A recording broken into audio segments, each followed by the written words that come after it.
Coffee, coffee, coffee. Yes, I can hear you saying coffee, coffee, coffee. Coffee, coffee.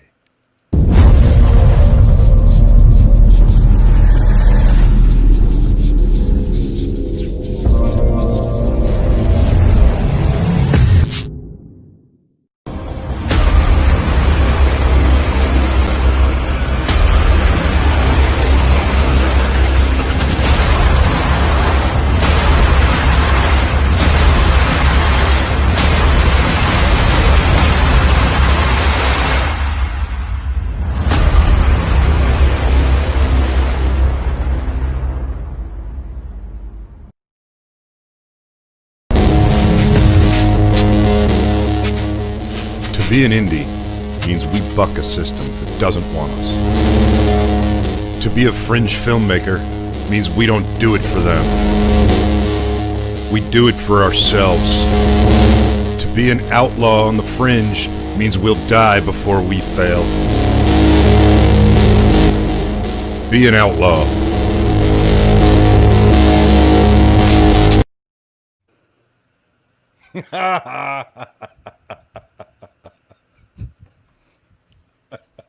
You. Now who looks like the asshole? I always look like the asshole. George, it's Halloween. Happy fucking Halloween. Well, not yet. It's not. That's a couple hours. But happy fucking Halloween.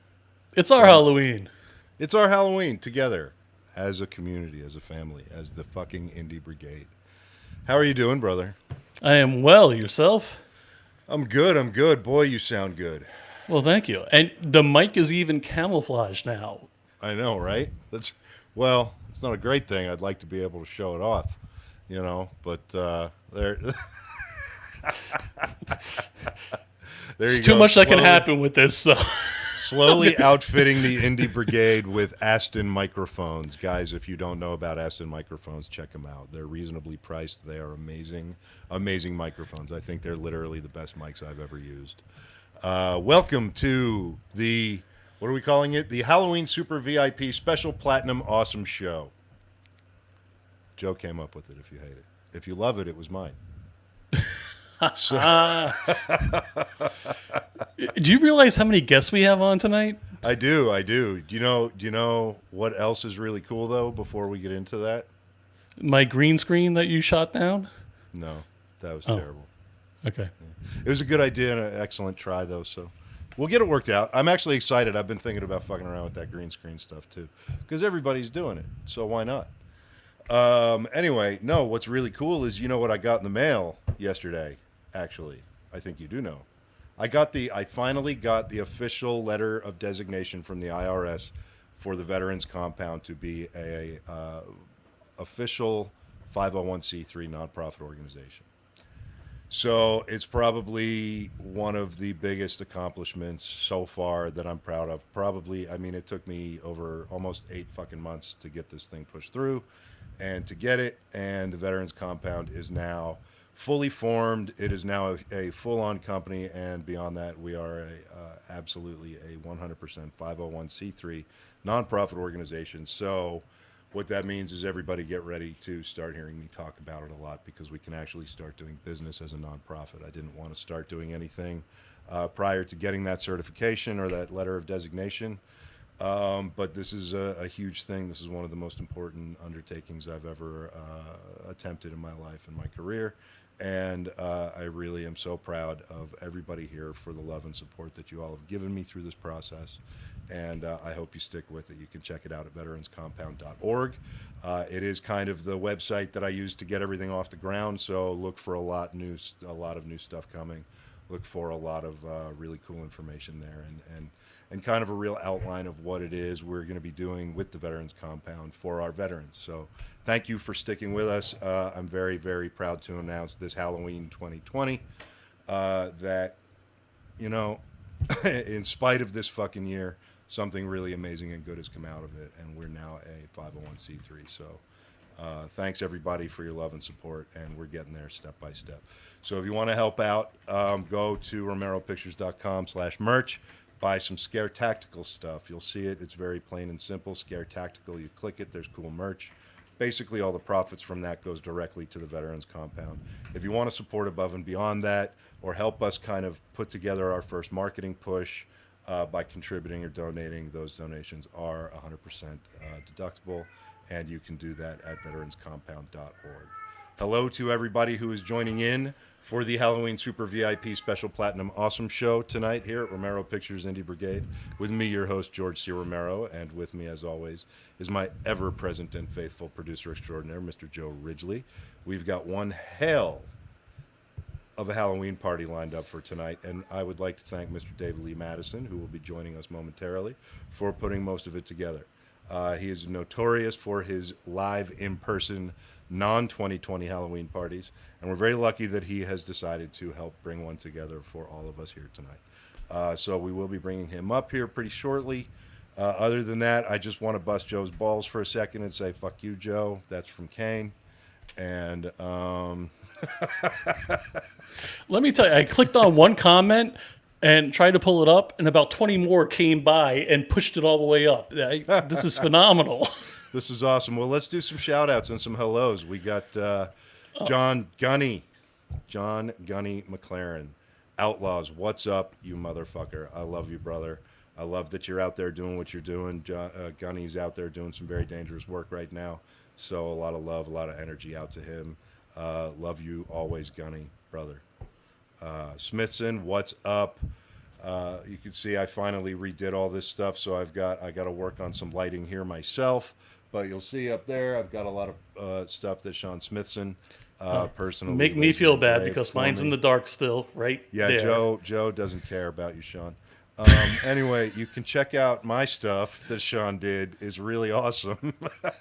And you see right there, front and center, is the Veterans Compound piece, which is beautiful. Right next to a piece that he did, one for me and one for Richard, commemorating the song that Richard put out not long ago, and we did the video for here on the Indie Brigade. If you haven't heard it or checked out the video, go do it. It's on YouTube. It's worth it. There's my beautiful wife. What's up, Rebecca? I love you madly. I wish you were here, but I hope you're having a good night. Terry, Drone Jesus, huzzah.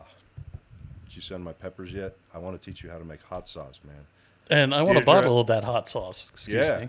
I know. Deirdre, happy Halloween. Tim, yo, buddy, what's up? Stephanie, love you. Thank you for all of your hard work and all of your effort and all of your help helping us figure out our sort of migration maybe toward Twitch. You'll notice every week I'm using a little bit stronger language to refer to the fact that we're now on Twitch. We are beginning sort of migratory push towards some newer platforms. Currently, we are still available on Facebook and YouTube and all that stuff. But the big party is going on at our Twitch channel, and the after party is on Discord. So if you're not following us on Twitch yet, do it. If you like us, if you love what we do, if you learn anything from us, or if you just like spending time with us, subscribe to one of our tiers on Twitch, and that will unlock a whole new world of the Discord server to you as well. So, Blame Joe Halloween edition. I had that all set up on the green screen, but no. What do Big Ed, thanks for joining Daniela, us. Big Ed, love you, brother. Ryan, yo, what's up, buddy? Trying to see those van pics, man. Lance, you know what? I actually don't even have my flashlight. You know what? I think I have a flashlight here. I want to show you guys something. Because, again, this will be... You need full better. screen? No. This will be better when I get the better lighting, but I don't know if you can see in the corner back there, right back there under my COVID-19 rebreather, is an awesome alien that Lance sent me. Lance and Samantha sent me, so thank you guys. I love you guys to death. Okay, I'm missing something. An alien doll, Here, as Sam would say? I'll just get up. Jesus. Oh, fuck you. See, now what you doing to me? And my plan worked perfectly. Look at that. Can you see that? Oh, Yeah, nice. buddy. Courtesy of Lance and Samantha of the Wagner Wilds. Sweet. So, Lance gave up one of his dolls.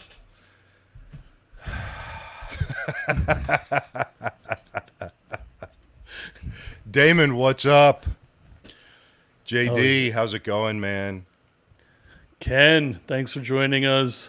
Stringer, what's up? Stephanie. I can't even keep I already up. said hi to you, Stephanie. Deidre, Drone Cav, hey y'all. Oh, check you out on Twitch also.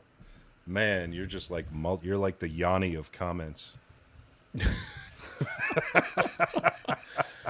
Ken, how's it going? Thank you, everybody. Matt, how's it going? Matt, you got to hop on the Call of Duty with us again soon. Ooh, can Wheels, I get that? what's going on? Can we get a shirt? Your order should be going out soon. Wait, we need a shirt made. What? We need a shirt made. This is what? What Ken said. What Ken say? I don't see it. Dick.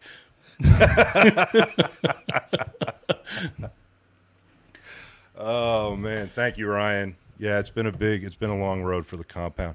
Itai, what's going on, brother? Holy crap, am I like that far behind? We got Matt. Dude, you suck. You suck at your job. Oh, man. Itai, yes, you can see me crash everything off the shelf again. It really was only one thing. So, Dino, what's up? Dino, I don't see you. Oh, there you are, right there on Twitch. Yo, brother, what's going on? Dino, your show. Everybody, Dino, since you're watching, I'm going to just fill everybody in while Dino's here paying attention.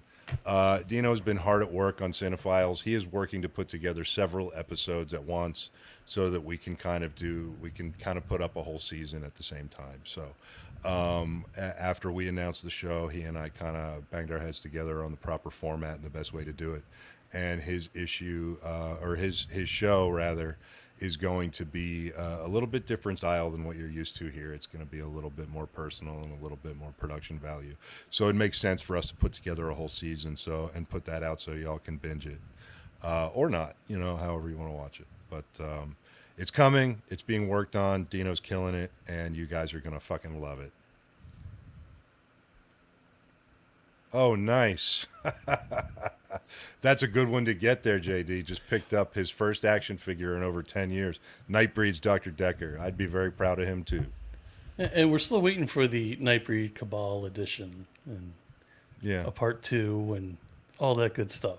Dino says, thank you all for your patience. Everybody throw Dino some love. He's putting a lot of work in behind the scenes that y'all ain't seen. I don't know what the hell you're talking about. Every time I see him, the kid's on a bike driving in beautiful places with a... Look, just because you make your work look easy doesn't mean you're not doing it. I'm very envious of him, just so you know. Every time I see him, he's on a bike with a camera and just beautiful places, and I'm just like... I know. You suck. And it's funny because when I was living in L.A. and had my Harley out there, I had a Harley when he didn't, and now he's on his Harley out there, and I'm in Kentucky, and we never actually got to ride together, but we will. So, everybody, thank you so much for tuning in tonight to the Halloween Super VIP Special Platinum Awesome Show here at Romero Pictures Indie Brigade with me, your host, George C. Romero, Joe Ridgely, and Mr. David Lee Madison. Oh, would you like me to bring him up? That was a subtle cue that you missed completely. Was it? Yeah. Can you do it again so I understand? Ladies and gentlemen, welcome to the Halloween Super VIP Special Platinum Awesome Show here at Romero Pictures Indie Brigade with me, your host, George C. Romero, and my producer, Joe Ridley. And David Lee Madison.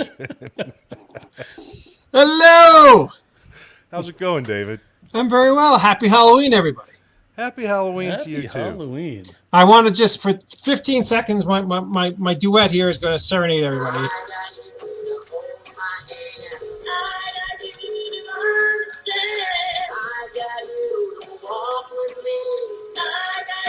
Oddly enough, that really is Sonny Bono.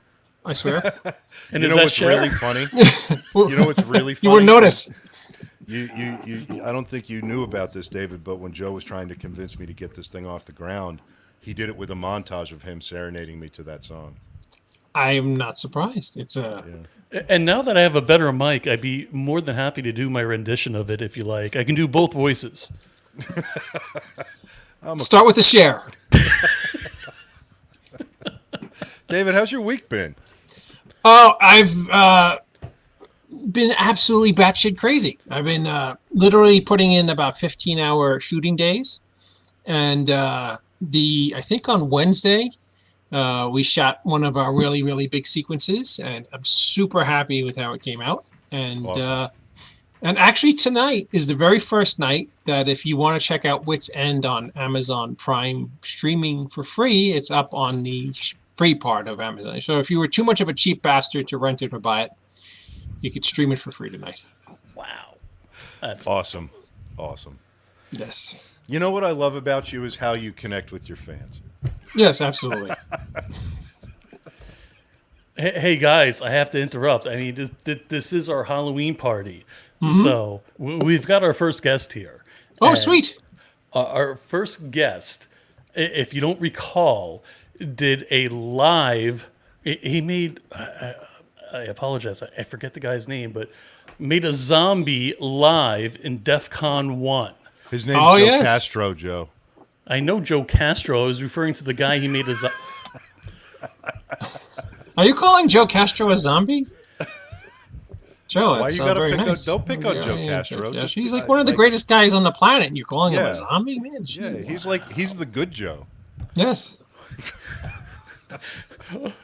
We're gonna bring Good Joe up right now, ladies and gentlemen. The FX Master, Joe Castro. Gosh. Mr. Castro! Hey guys, happy October, happy Halloween. How's Happy everybody Halloween. doing? Good. How are you doing, man? I'm doing okay. I am I'm just so humble and grateful and appreciative, and just you three are amazing men that do amazing things for our genre and our community, and I can't say enough nice things about all three of you. Thank you so Thank much. Thank you, Joe. Well, back at you. I mean, you know, you're the bad Joe. When he talks about you, he gets one thing right. You're like a maestro. You are literally a master at what you do. And Oh, it's so much stress and pressure. Don't say that. yeah, no, I'm proud you're part of the family, man. And I'm digging the stash, by the way. Oh, thank you so much. Yeah. I've been asked to grow it out now. I'm going to be, Shane Bradford from Country Club asked me to do a cameo in the film, and I shaved nice for it. And now I've been asked to be in another film coming up on the 12th, and so I'm going to grow my beard out. Awesome. But so just so much love out there, so much love. You know, Joe, the yeah. truth of the matter is that it's our honor because we're literally here with this generation's Rick Baker or Stan Winston or Richard Edlund. You're right there with those guys.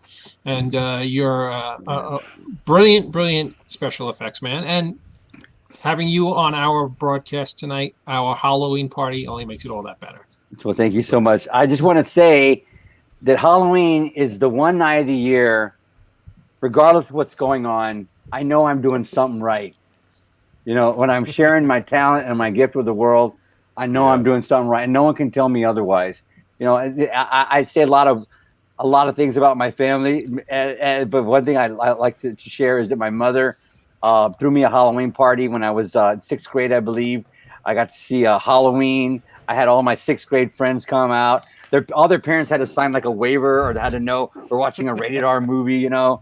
And I knew then, you know, that this is exactly what I wanted to do, what I wanted to be a part of, in the community where I would find my brothers and sisters and camaraderie, and doing something that made the world a little bit better place, you know. Yeah, man. And at least what's nice about that is that at least you were allowed to have friends over. I had some friends over. Yeah. Hey, Joe, do you have a... I'm sorry.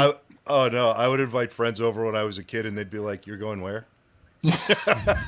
Well, I grew up on a 44-acre goat ranch, so my parents were like, come out here. If you want to drink, you can drink on the property. No big deal. We can drive everybody home. You know, it was just a safe place. I mean, the worst that could happen is we run around with chainsaws or knives or something like that, you know, out in the wilderness in the dark and make horror films, you know. David, Joe, what I sorry, was didn't gonna- mean to step on you. Oh, Go no ahead. worries, no worries. Joe, what I wanted to ask you, and this is something I'm always, because I even did a Halloween special about this many years ago where I had a bunch of horror celebrities on, and I asked them, and this question always was something that I was interested in. Do you have a specific memory growing up about Halloween that made Halloween something that you adore as an adult? That's a good question. Yeah, well, after sixth grade, I was such an oddball in school. You know, I was a gay bully, which like I was out like from the get go. And I found out very quickly that I could make people uncomfortable with being gay and being proud about it and being aggressive. I was good at what I did. I was very athletic. So when I had Halloween parties, it was a really special treat. I got to invite all the popular kids over, all the people I really wanted to, and it made for a lot of fun. It was kind of a big deal. And I took all my rowdy, like underground horror friends who were not friends with the popular people, and I would have them come, and I would have them put on like this really screwed up haunted house. I drag them out into the woods, and we chase them with the chainsaws. This is 1983, 84. Things were different than they are today, and people would fall on the ground and hurt themselves and, stuff like that. So it was a lot of fun. Around my house, they call that a Tuesday. Okay. Yeah, that was fun. It was always a blast. I mean, I literally, once the Halloween party was over that year, I was already planning for next year what we could do. That's that was awesome. my thing. Yeah. That's awesome. Have you ever gone out? You're out in LA. Have you ever gone up to like Malibu and seen what some of those people up there do for Halloween? They showed on the news, but Yeah. like a couple of places they have. There's always this thing. I don't know it's specifically what you're talking about, but there's this thing they do in, I believe it's Huntington Beach. They have like a dog costume parade, and like these people have money down there, so they like go way out, like all out, and they have these lavish costumes for their dogs. And we've always wanted to take our dogs down there and dress them up, but we think, our little like San Fernando Valley dogs won't get as much love as the Huntington Beach dog. Anyways, but James Cameron used to do a haunted house in his front yard, and he would run it like a big professional one, and it was like studio level. You know what I mean? I bet. Yeah, no, I bet. Yeah. And anybody could just find his house, could go to it, it's the season, man. You should cruise out there and see. It's like when they when Michael Bay rents a barge for 4th of July fireworks and shit, Wow. Like they it's like you're saying, like all those people, they go so overboard on it. It's crazy. Yeah. We don't actually pass out candy at our house. We kind of live in we live in an area like we're one street over. It's like Cholo City, so we're kind of afraid of like the neighbors coming and like we don't know like what's gonna go down. And besides, I always normally get dressed up and go out to Santa Monica Boulevard. Halloween for me is basically an extension of myself in public, and I like to go out in the daytime. I don't like to go out at night because I like for everybody to really, really, really appreciate and see my weirdness in broad daylight. Doesn't do any good at night when everybody's tipsy. I want to go and make everybody uncomfortable in the daytime at their businesses. Oh, I've seen some of the pictures of you on Halloween or made up with something coming out of your abdomen. Slightly lower, but yes. Yeah. But people are like, are you have some sort of weird deep rooted issue with it? I'm like, no. I don't know if any of y'all have ever seen this movie. It's called The Incubus. It came out in 1983, I think, or 84. It's a very obscure film, but there's this demon in it, and he is evil. Like, he's super evil in the film. You see it in the film, but he's completely nude. He's kind of a demon rapist. And as a child, it like evoked such a fear. I was scared of this thing, but I also wanted to be this thing in some ways. Not the rapist part, but it's like scary, sexy kind of thing going on. I'm like, yeah, that's what I want to be. So I'm always trying to capture that with my costumes. Do you still? I've seen some of them too, and your work is just fucking phenomenal all the way around, man. I'm constantly blown away by your skill. So, question for you: do you still enjoy like going to haunted houses and stuff? Oh, absolutely. Yeah. No, every chance we get, we celebrate Halloween to the full. We know Halloween starts at the beginning of the month here, and LA has actual corn mazes. We have drive-through haunted houses this year. We have a thing that the county puts on every year. It's this huge haunted house we normally go to every year. And then, of course, I was really always appreciative when, like, my industry professional friends that aren't really movie professional friends, but like, literally like rocket scientists and plastic surgeons, people that have a little bit of money, come to me and say, Joe, make me up for Halloween. And I literally go all out. I just, make them sexy, awesome, cool, life of the party, untouchable when they go to their Halloween parties, because I want them to experience what it's like when they go out dressed like a movie star. It is really special. Yeah. Oh man, that's unbelievable. Hey George, do you have any memories growing up on Halloween that you hold dearly? Oh, on Halloween? I thought you just meant in general. No. I've repressed every single one of them. Honestly, man, my favorite Halloween memory is, honestly, it was carving pumpkins with my parents. Because literally most of my life has been some crazy event or party or some fucking thing where everybody's. But I'll never forget there was one year we just stayed home and carved pumpkins, and that was it. That was my favorite. To this day, that's like my favorite childhood Halloween memory.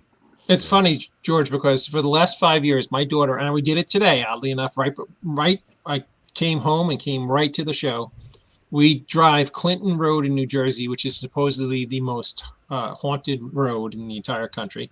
And it winds up in Blairstown, where they shot Friday the 13th. So, of course, my maniacal daughter and myself drove the road. We went through all the haunted parts. And when we got to Blairstown, we stopped in the Blairstown Diner where they shot the original Friday the 13th and had Goosey Night dinner. And there's a bridge on this road that if you throw a coin over it, supposedly the ghost of a dead child throws the coin back at you. That's not enough for my daughter and I. We literally got out of the car, climbed down the embankment, and went down the riverbed looking for the dead kid. We couldn't find it. That sounds like a classic Halloween experience, though. We do the pumpkins and the spooky stuff. All that stuff is Joe, in 1988, me and my friend Tom Morales, who was a kid who grew up with me in Middle Village, Queens, in our infinite wisdom, it was the first year we were driving, so we hop into the Pontiac Grand Am, and we drive from Middle Village, Queens, out to Amityville, New York, exit 52, and we go Ocean Avenue to the Amityville Horror House. And here's what's crazy about it. At that time in 1988, it was one of those, there was long periods of time when people didn't live in that house. There was a time when you could buy that house for literally like pennies on the dollar. It's not like that anymore. Right. And Halloween of 88, it was one of those times when it was empty. So on Goosey Night, the night before Halloween, me and my pal Tom hopped in our car, drove out to the Amityville house, and we broke into the house through a basement window. And we stayed in the house the entire night, drinking heavily and listening to Huey Lewis and the News and Traveling Wilburys, which is probably more horrifying than anything that happened in the house. But it's stuff like that you do when you're young and stupid that give you the passion that you grow up to have later on in life for things like Halloween and horror and the occult. I agree. Absolutely. Yeah. Did you guys ever see the Halloween special, the Halloween It Almost Wasn't? It's one of the most unknown Halloween specials, but it's wonderful. It has Judd Hirsch and... was it like on prime time? Yeah, it was on for like 20 years, from like 1979 to maybe 1999. And it was about the witch has to fly by the moon on the night before Halloween for Halloween to officially start, but she doesn't want to do it anymore, and Judd Hirsch plays Dracula. I remember that. Yeah, I think I didn't know that's what it was called. I remember that image.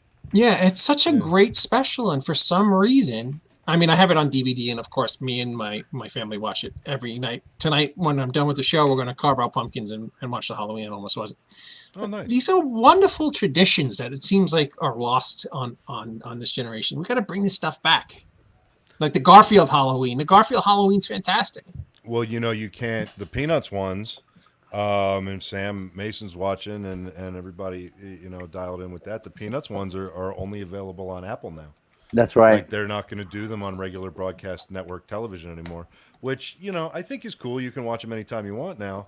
But there was something about like only getting those 3 or 4 channels, and when's it on? When's it on this year? Oh, it's on this day this year. Why is it a different day? And I got to be home because the fucking Charlie Brown stuff's on. And but honestly, who actually revolved their schedule in this day and age with streaming and everything?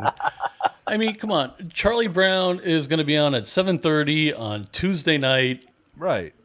I know. And that's what I'm saying. And that's exactly what David's saying, though, too. That's his point.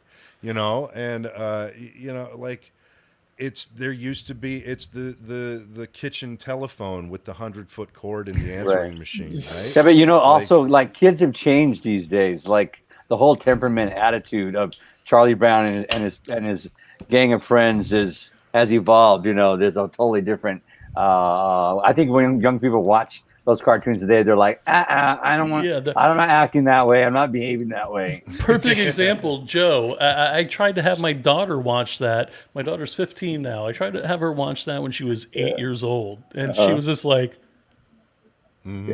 horrified in some ways. Yeah.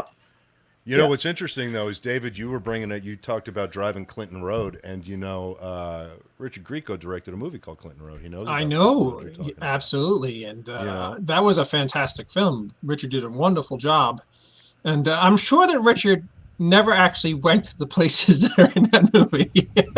Well, why don't we ask him? Oh, that would be wonderful. Richard, are you available? Joe, you're bad at these like subtle cues. No, Richard, Yoda, ladies and gentlemen, Yoda. When you see this down in the green room instead of Richard, you tend to, kind of go, are you available? What's up, brother? I don't think I've ever said. Whoa! Oh. God. That's the dude from Star Trek. That's not Star Trek. That's Land of the Lost. Oh, that's the Slee Stacks. Yeah. Oh, I wish Ed Gale was here right now. He was in the new generation of that. Nice. Yes, it's a Slee Stack. Okay, you officially win best costume so far. Well, I don't know. Joe's mustache is pretty good. True. I was gonna just pop up and give you a spooky skull for the show. Wait a minute. There you go. Got the nice cheek fat going on there, and Very nice. Little cheek cheese going on. I gotta run. I'm on set in 2 hours. I gotta get out to the studio. Richard, I've never met you, but hello and happy Halloween. I love all you brothers over there. Have a safe, fun Halloween. Thank you. Be well, Joe. Happy Be well. Halloween. Thank you, Halloween. Joe. It was great seeing you. Great seeing you guys. Richard. So let me tell you, Slee Stack. I spent the last 3 hours on Clinton Road, and I kept thinking of you and your wonderful movie. well, thank you. Actually, we actually filmed on Clinton Road for 3 nights. The actual road. Sweet. We couldn't get up.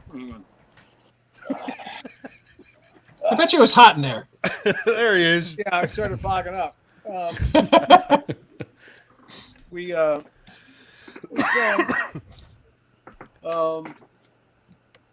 My production coordinator said we have a permit to shoot on Clinton Road. So I said, all right, and so we set 3 days on Clinton Road after we shot in New York. I get to Clinton Road. You can't get a permit to shoot on Clinton Road, by the way. So I said, screw it. I told the DP not to light the world. You know where the bridge is, the famous bridge. Yeah. I go back down to base camp, come back up. Of course, the whole freaking thing is lit and blue. I mean, just like everywhere. So I remember I said, well, let's just shoot. We started shooting, and all of a sudden I saw.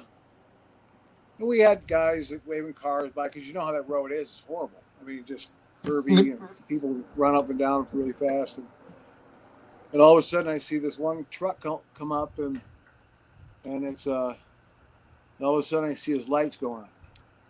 I'm like, oh shit, I'm gonna get out of this one. So I go up to him. He goes, "You got a permit shooting this road?"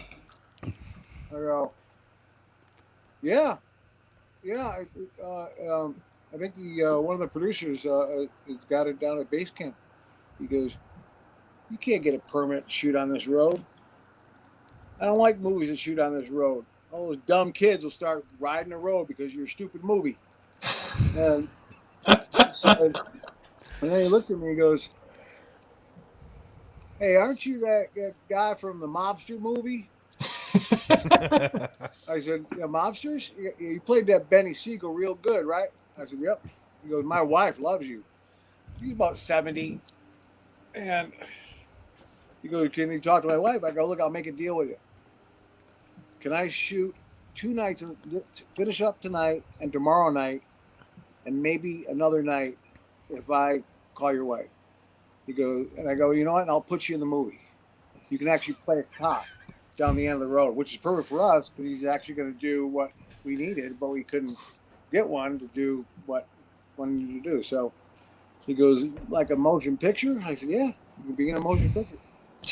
And so the guy ended up being a really cool guy, talked to his wife, and then we ended up shooting there for 3 nights. We had some problems with and there's some creepy stuff, man, that happened to me on that road, by the way. We shot in the ironworks, the furnace. Mm-hmm. Also, where it's, where it's all fenced off and it says government property and all that stuff. I just told him, just grab the camera, grab Ace and I forget the girl's name. Let's go down and shoot that scene down here. And so we shot that for about 3 hours. And then, so we actually got most of the stuff on Clinton Road that we were supposed to get in the actual road, which I didn't think was possible after that guy came up. But yeah, so it turned out pretty good. And the funny part is, at the end of the night, the cop said to you, "Thank you very much, Mr. Slater. It was a pleasure to meet you." Yeah, exactly. Exactly. No, I mean that road, and it actually dumps off into a road called Old Mine Road as you go further north, and then winds up in Blairstown where they shot Halloween. It's like the ultimate thing to do on Halloween, man. It's like the funnest thing to do. That road. And it's funny because Clinton Road is like a 7-mile stretch, then goes into that one road that goes this way.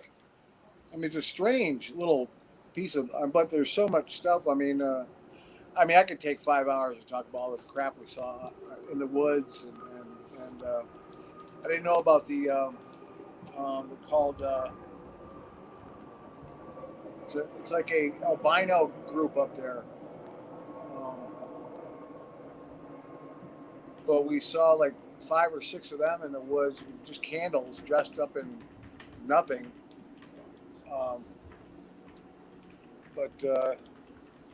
And then the bridge was kind of creepy. Our Jennies all went off at the same time. And there's no lights in that road. No. None whatsoever. So, and our phones wouldn't work. And I'm thinking, well, it's because of where we are. Yeah, it was a creepy experience at shooting that movie. And then there's a little town called Woolpack that's on that road. That is, there was something called the Tox Island Dam Project, where the state bought all the towns and properties along the Delaware River to build a dam, and then they ultimately never built the dam. So these houses and these towns have been completely abandoned since like 1960. And the houses and the businesses and the stores are left exactly the way they were when the people left the place. And George, when I tell you, man, it is literally like a real life horror movie. It's awesome. Wow, that sounds awesome. I would like to see this place. Is that what inspired you to make the film there, Richard? At the time, Steve and I were talking about it, and he went up to see the road, and then all of a sudden I started talking to some people called something weird New Jersey, or weird. Oh yeah, yep. Yeah, started talking about them about it, and Steve got someone to write the script, and I wanted to keep all the intangibles in it, you know, about the road, about the old furnace thing, which is actually built in like 1896 or something like that. Supposedly where they tortured people in there and stuff, and then you look through it and there's a hole in the top, and then the ironworks, and then the river by it still is like copper looking or weird looking, because I think it's still seeping through, you know, after all those years. And then we went up to the bridge, and then there's that old house that was burnt down, the satanic house on the road. We went up there and shot around that area, but there's just a lot of eerie stuff that happened, a lot of stuff that went wrong, but it was. Look, we were talking about time constraint. I mean, I had 17 days to shoot this thing, and we were shooting in New Jersey, with bringing people in from Manhattan, and following SAG guidelines for SAG low modified. So you basically got 8 hours portal to portal, and you're having all this weird shit happen on set. Yeah.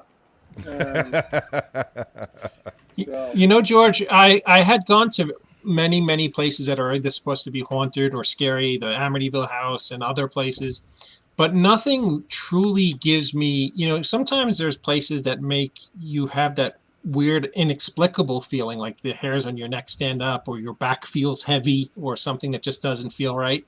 And all of Clinton Road and Old Mine Road, for that matter, it feels like that. And it's very, very, very strange. It's inexplicable why it feels that way, but there's something not right with that area. I don't know. I've had some of the weirdest shit that's ever happened to me happen on movie sets. And I think, if I'm not mistaken, David, I think that you've got a couple of people joining the show who have some weird experiences from set and stuff too, right? No, Joe says no. Oh, okay. Yes. As a matter of fact, he does. Didn't you tell me that Marianne had like some weird experiences on a set? But Marianne Hagan, the star of Halloween, is right here now with us. Marianne, how are you? Oh, hey, sweetheart. Hi. Hey, sweetheart. I'm on. Oh my God. I was waiting backstage. Hey, you guys. I'm listening to Richard's stories, and I'm just like completely gripped and fascinated. And I'm like, tough act to follow, man. Tough act to follow. Good to see you, Marianne. Thanks for coming on. Happy Halloween. Happy Halloween. Yeah, everybody. So you were listening to Richard's story, so you know he's had some weird stuff happen on set. I swear that somebody told me that you had some weird stuff happen on set, and since this is our Halloween Super VIP Special Platinum Awesome show. Yeah, I know. I got to deliver. So can you remind me what weird shit happened? I don't know. I've just figured I'd ask. I didn't tell him of any weird shit. You kind of threw me a curveball with that one myself. Well, I've had weird, like I worked on a movie up in the Massachusetts area, and our production offices were based in an old asylum that had been shut down for a very, very long time because of the inhumane shit that it did to its patients. Right. And like we had weird shit happen there all the time. There were these tunnels and this fucking weird room that was all bricked off, but you could see a light come on and off in there every night, and there was all kinds of, pardon my language, but it was crazy. It was probably like the scariest place I ever actually spent time. And we were there to make a movie. And I was a PA at the time, so I was the guy who was there before everybody else and leaving and running film and doing all this other shit. And I'm always in like the weirdest, most fucked up, scariest parts of this insane asylum, with the ghosts of former inmates, just trying to do my job. And it just seems like folks who work on movies have weird experiences places. So David. Oh God. I don't really remember anything weird happening on Halloween. No? like ghost things. Yeah. Like I was like an actor on it, so like they just like they don't tell you about what happened, like when they were setting up, because they don't want to freak you out, man. You know. So, wow. God. Well, let's just jump to this. What's going on with you? Well, as a matter of fact, I shot a day on an indie film last week in Milford, Pennsylvania, directed by David Madison, Who disappeared? who just disappeared. And it was my first time ever being in Milford, Pennsylvania. And my God, how gorgeous is that place? Right. I just, and it's not that far from where I live. And I was blown away, and I plan on going back there and eating at the diner and just going by myself and eating at the diner and like looking at people. Hi, David. Hello, I'm sorry. That was literally like a Halloween ghostly thing. I just lost my connection. She was just speaking about you in the movie. Oh, okay. Well, because She said she loves the town and she can't wait to go back and eat by herself. She can't wait to see the lovely places without that asshole around. I think those were her exact words. I pretty much get a lot of that.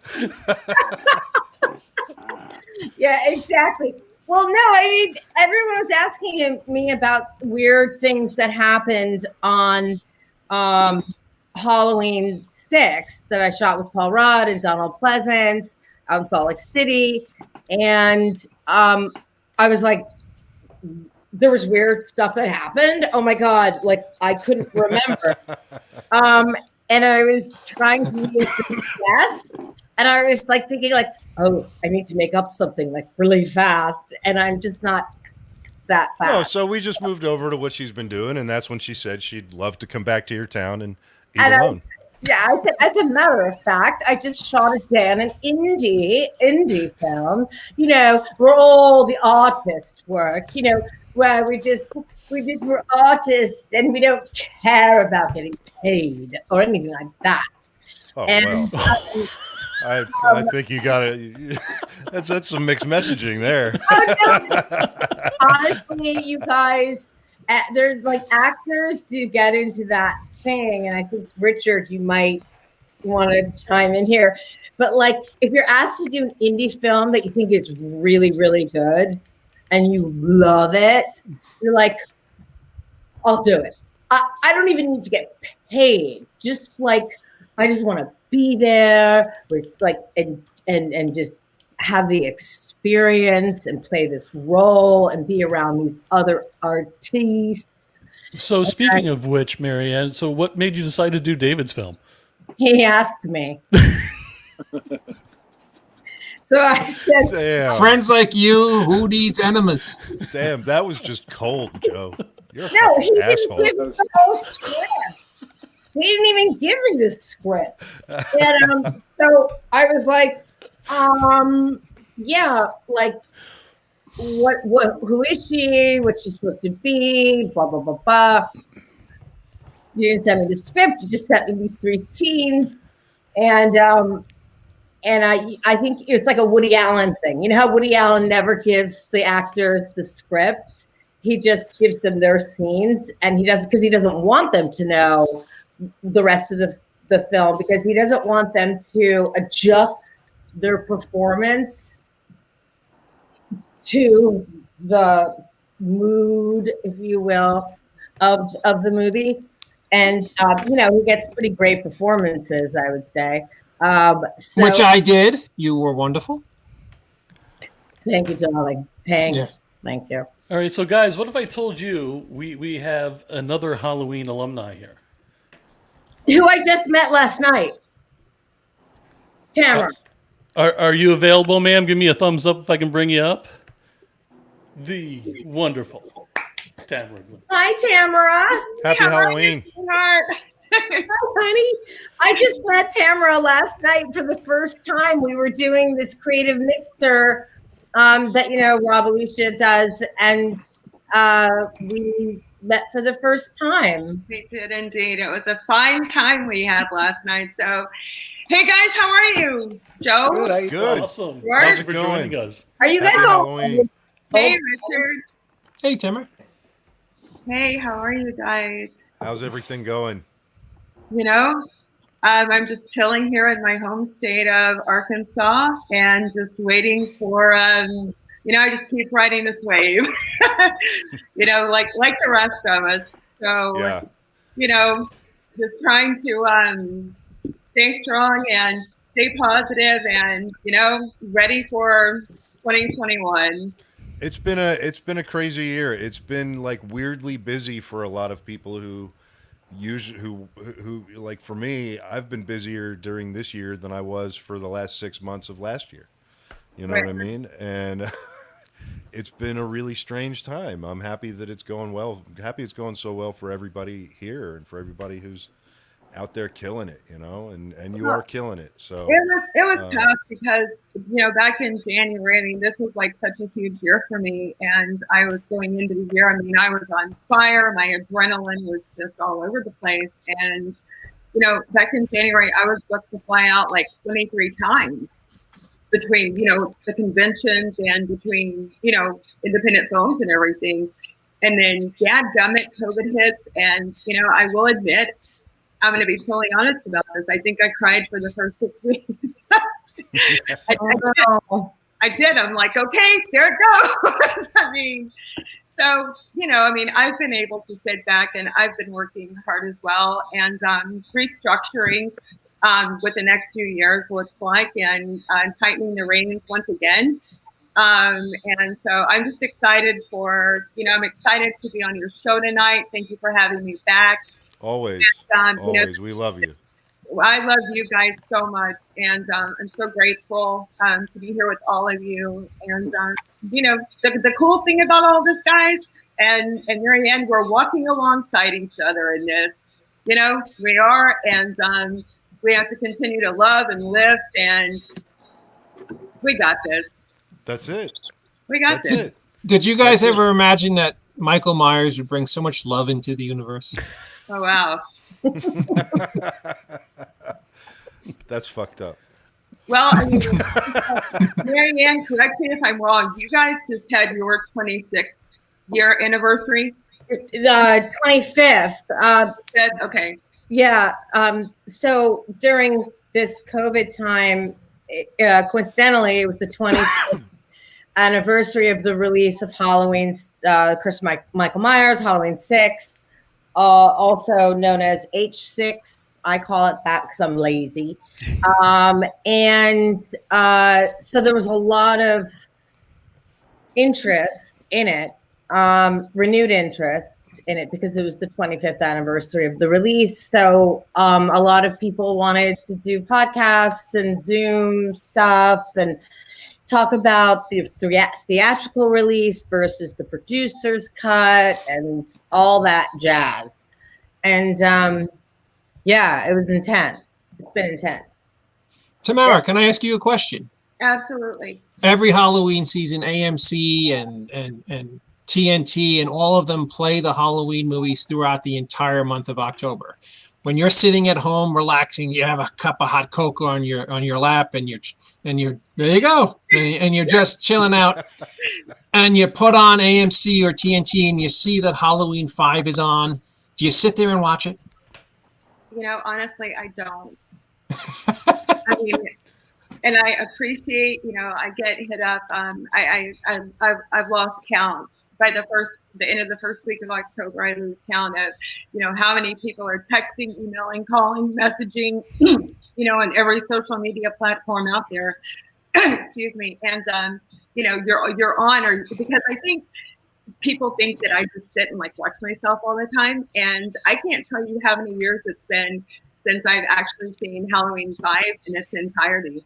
And, I'm sorry. I love this franchise. I am forever grateful. Thank you, Lord. Thank you, Malika Todd. But, I have not seen all the Halloween. So, wow. Mary, I'm more of I'm just, I'm into documentaries and, all this other funky kind of stuff. Marianne, same question for you. Last year, I actually was clicking around and I came upon it, and I did watch it wherever it was. I watched the whole thing through, but my mom always calls me every year. In fact, just this year, 3 times she's called to say, "Oh, hi, Marcy. I don't want to bother you, but I just wanted to let you know your father and I on channel 43, your movie is on. What is it? ACM. It's on ACM. And you're on the screen, and doggone it, I swear you did an amazing job in that, Marianne." And I listened to the message, and I was like, and then when I do get her, I'm like, "Mom, I'm busy. I'm not going to turn the TV on right now." I believe me, I know the movie. I know it really, really well, and especially this past month, I've watched it. I did a watch along of the producer's cut, which I hadn't seen since the spring of 1995, when that was supposed to be the theatrical release. I was stunned. I was like, that actually was interesting because I hadn't seen that. And everyone was asking questions. And I'm like, I did it 25 years ago. Hello? Yeah, so I don't really, every October, AMC does the marathon, right, Tamara? Right. But also the way the distribution works for the way they packaged, they packaged the original 4 and 5 together. So, I mean, in January, IFC will run the 3. That's how they're packaged in their distribution deals. And just like, because right now they've got to run in certain theaters across, domestically in theaters here and drive-ins. So, anytime the original stuff, 4 and 5 is piggybacking off of it. And you're so lucky. That's good. Girl, 31 years. I don't get that deal. Someone was like, 31 years after the fact. You must be a millionaire that you were in Halloween 6. I'm like, what? All right, guys. Are you guys ready to make this a party? Yeah. Yes. Oh boy. All right. Are you Can sure? you say that once more with feeling, Joe? Oh boy. All right. Are you guys ready to make this a party? Yes. Yeah. What do we do? All right, so we have a couple of guys in the green room, and this is really going to be interesting. So we're going to have 2 Halloweens. We're going to have a Texas Chainsaw. 2 Halloweens, 2 Terrifier 2, and a Texas Chainsaw. Wow. Well, we have 1 Terrifier 2 here already. Okay, so I'm just going to bring them up because this is going to be so much fun. I'm going to bring up David Howard Thornton, and I'm also going to bring up John Dugan from Texas Chainsaw Massacre. Wow. Ladies and gentlemen, let's have a party. Hey, happy Halloween. Hey. What's up? Happy Halloween. I want to say that this is the only show on either TV or the internet that literally could have a Comic-Con sized convention or guests on any given weekend. We're almost doing the Brady Bunch thing here too. Yes, all we need is Alice. Yeah. Where is man? How are you guys? David, how are you? Halloween, everyone. Doing good. How you doing, George? We're doing great. I'm doing great. John, Mr. Dugan, how the fuck are you, sir? So David, Not fucking bad, Daniel. So one of the Man. questions that was going around, David and John, was any freaky shit happen on set ever? Oh, So, God. John, you want to start off? Any freaky stuff? Any ghostly Freaky stuff? shit. Any? God, you know what? I was so zoned out. I was so zenned out because I was so goddamn uncomfortable. I mean, I know that feeling. like it was like 98 degrees, and I had 5 pounds of liquid latex glued to my head. In a wool suit, and starch shirt and a tie and leather shoes, and but freaky shit, like scary shit. Yeah. It started. We kind of just started talking about weird experiences people had had on set during working on a movie, or any sort of like ghosts or anything. It's fucking Halloween, so we were hey, let's tell ghost stories.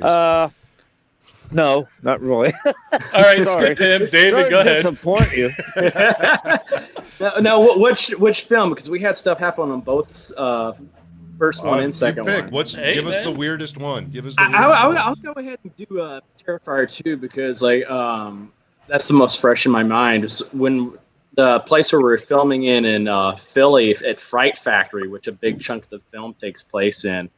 It's a big Halloween like a haunted house place and stuff like that. And we had all kind one night we had a lot of stuff just happen. Like our DP George was setting up a shot and everything. He just starts yelling at our producer. He's like, "Phil, stop walking in front of the camera, damn it. I'm trying to set up the shot here."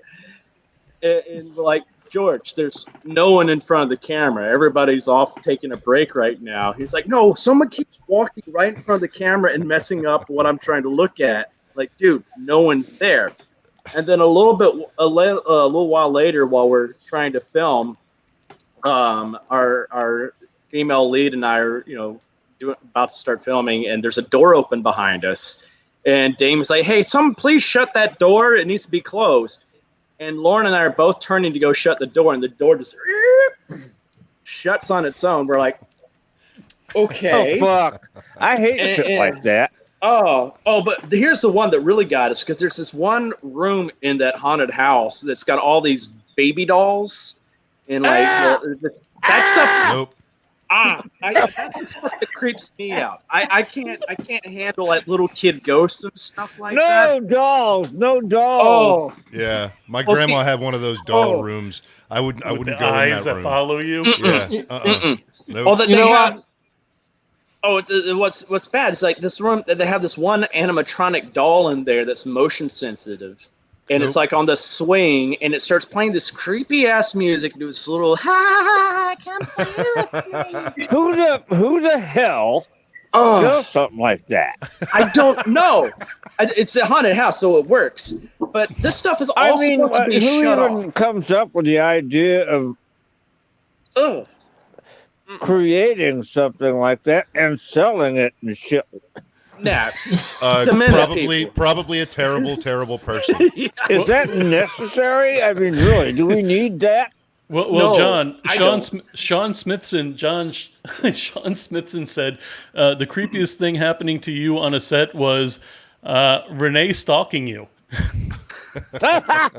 No, Renee Zellweger. Oh my God, she was 22 years old and I was 40, and we had one scene together, and it was two setups, and it was, of course, Texas, and they never shoot in Texas like in November. Of course not. That makes So sense. it's like fucking July or some shit. So it's hotter than hell, and I sweat profusely when I act, and then from just concentrating, and with the lights blasting on you, and everything,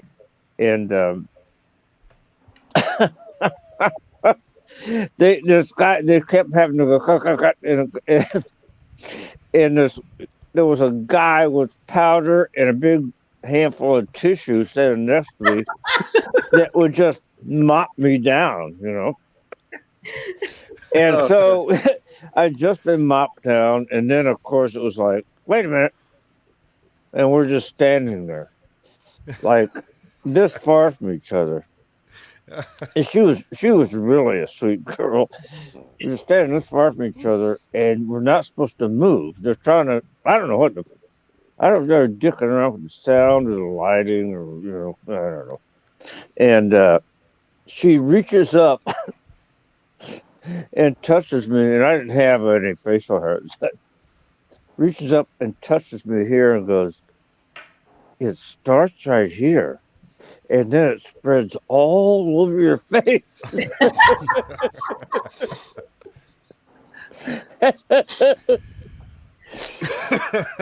But yeah, no, I know whoever said that, Sean. I know I have said many times that she's been stalking me, and I don't find her attractive at all or anything.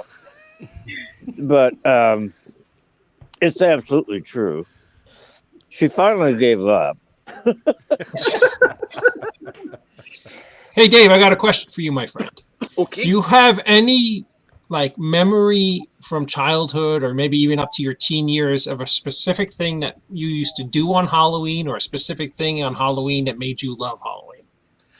Oh gosh, I mean, of course I love trick-or-treating. I had all kinds of fun costumes, but like when I got a little older, I think it kind of plays into what I do now. It's just like I love to scare people. There's this one year, like we set out this scarecrow on our front porch for a few days before Halloween, so people would see it and stuff like that, so they're already accustomed to it. Oh, and you did. Oh, I You did. dressed like him. I put newspaper inside of me, so if people came up and touched me, they'll get the crinkles. So they're like, okay, he's not real, and then I'll just Oh God! I had the best part was like genius. no, I the love best it. one. There were like these two guys I went to school with. It's just two of my friends. Well, they were out trick or treating that night, and apparently they had been throwing water balloons at people and stuff like that. And so these two girls came up right before them. Was like, we got some kids got us water balloons. My mom's like, oh, who? Okay, well, we'll let David take care of them. And it turned out to be my friends. So they come up, they got this bag full of water balloons, and my mom's like, so what have you boys been doing? It's like, oh, nothing. It's like, okay. They're like, oh, where's Dave? Oh, he's out, trick-or-treating and stuff like that right now. I'll tell him that you came by. And they're like, okay, see you later, Miss Thornton. And I'll go, hey, guys! And they're like, hey! They screamed and fell down my front steps. And the water balloons all came down on top of them, just popped all over them. And they got soaking wet. I was like, that'll get you. And the next year, I dressed up like a wolf because I played a wolf in a show I did, a Beauty and the Beast. And so they let me borrow the costume, and I hid in the bushes. And I told my friends I was going to be actually trick-or-treating that year and stuff like that. So like, do you swear, man? I'm like, yeah, I swear. And of course, I got him again that year. I jumped out of the bush and scared the crap out of him. It was just like, it was fun. It was like, I've always loved scaring people. I get really creative with it. It just... All right, guys. So Romero Pictures Indie Brigade is not done yet. Richard, Marianne, Joe David, does this thing where he David, just interrupts and Tamara. then kills the energy. So I'm sorry, everybody. Oh, okay. I'm sorry. If you don't want to talk to Caroline Williams, then I will talk to Caroline Williams. Hey! Hi. Can I? Hi. Hi. How's it going? Happy Halloween. Hi, Hi, Caroline. See, there's a method to my madness. Everyone. Happy Halloween, you everybody. harlot. Happy Halloween. You So, guys, Jezebel. I'm by a fire, and Kurt- we're out at the gas station, which is a cool Yay! place. And we are supposed to be watching my new movie, 10 Minutes to Midnight. Oh. Something fucked up, and so we've been just sitting here. I mean, it's so embarrassing. It's like inviting people to your house. They go into the bathroom, and there's like a big turd floating in the bowl. Of course. And people go, ooh, there's like something in your bathroom. And yeah, so that's where we are. That's where we are at the gas station. But we're sitting by a fire. I'm with an amazing metal artist named David Vincent from I Am Morbid band, Morbid Angel. He is rad. The Guts Boys podcast is here. We've got our Guts Boys, which is super cool. And you got the Wagner Wiles. Yeah.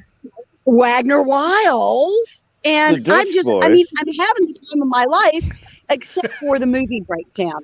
That sucks.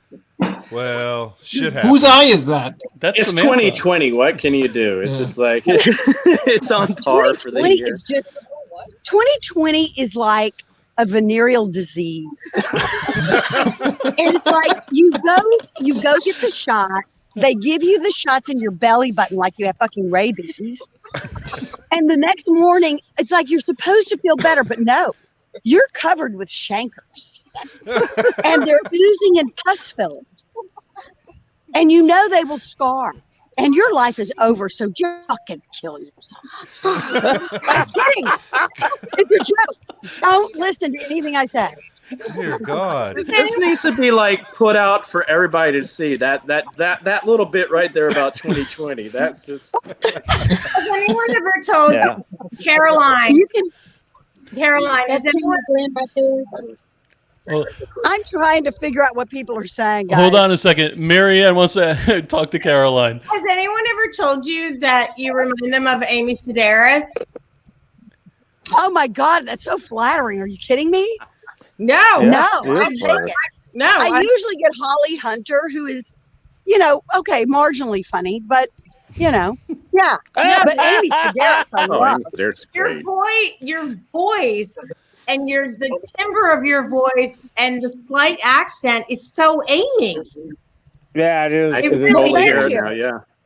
I did a play with her, and so like I like her. It's in my brain forever. I mean, it was years ago, and I did a play with her, and I'm listening to you, and I'm like, that's scary.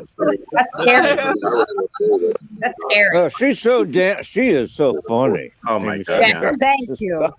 The I am She's flattered. hysterical. experiences of my life doing. Where's Dugan? We Yeah, did he that. was the one that was just speaking. My Johnny. Hi, baby. Oh, honey. I know you're saying things, but the things you're saying are dropping out, in and out. So it's like being at the Jack in the Box drive-through, and I give my order, and then it's John Dugan going. Was it me or you?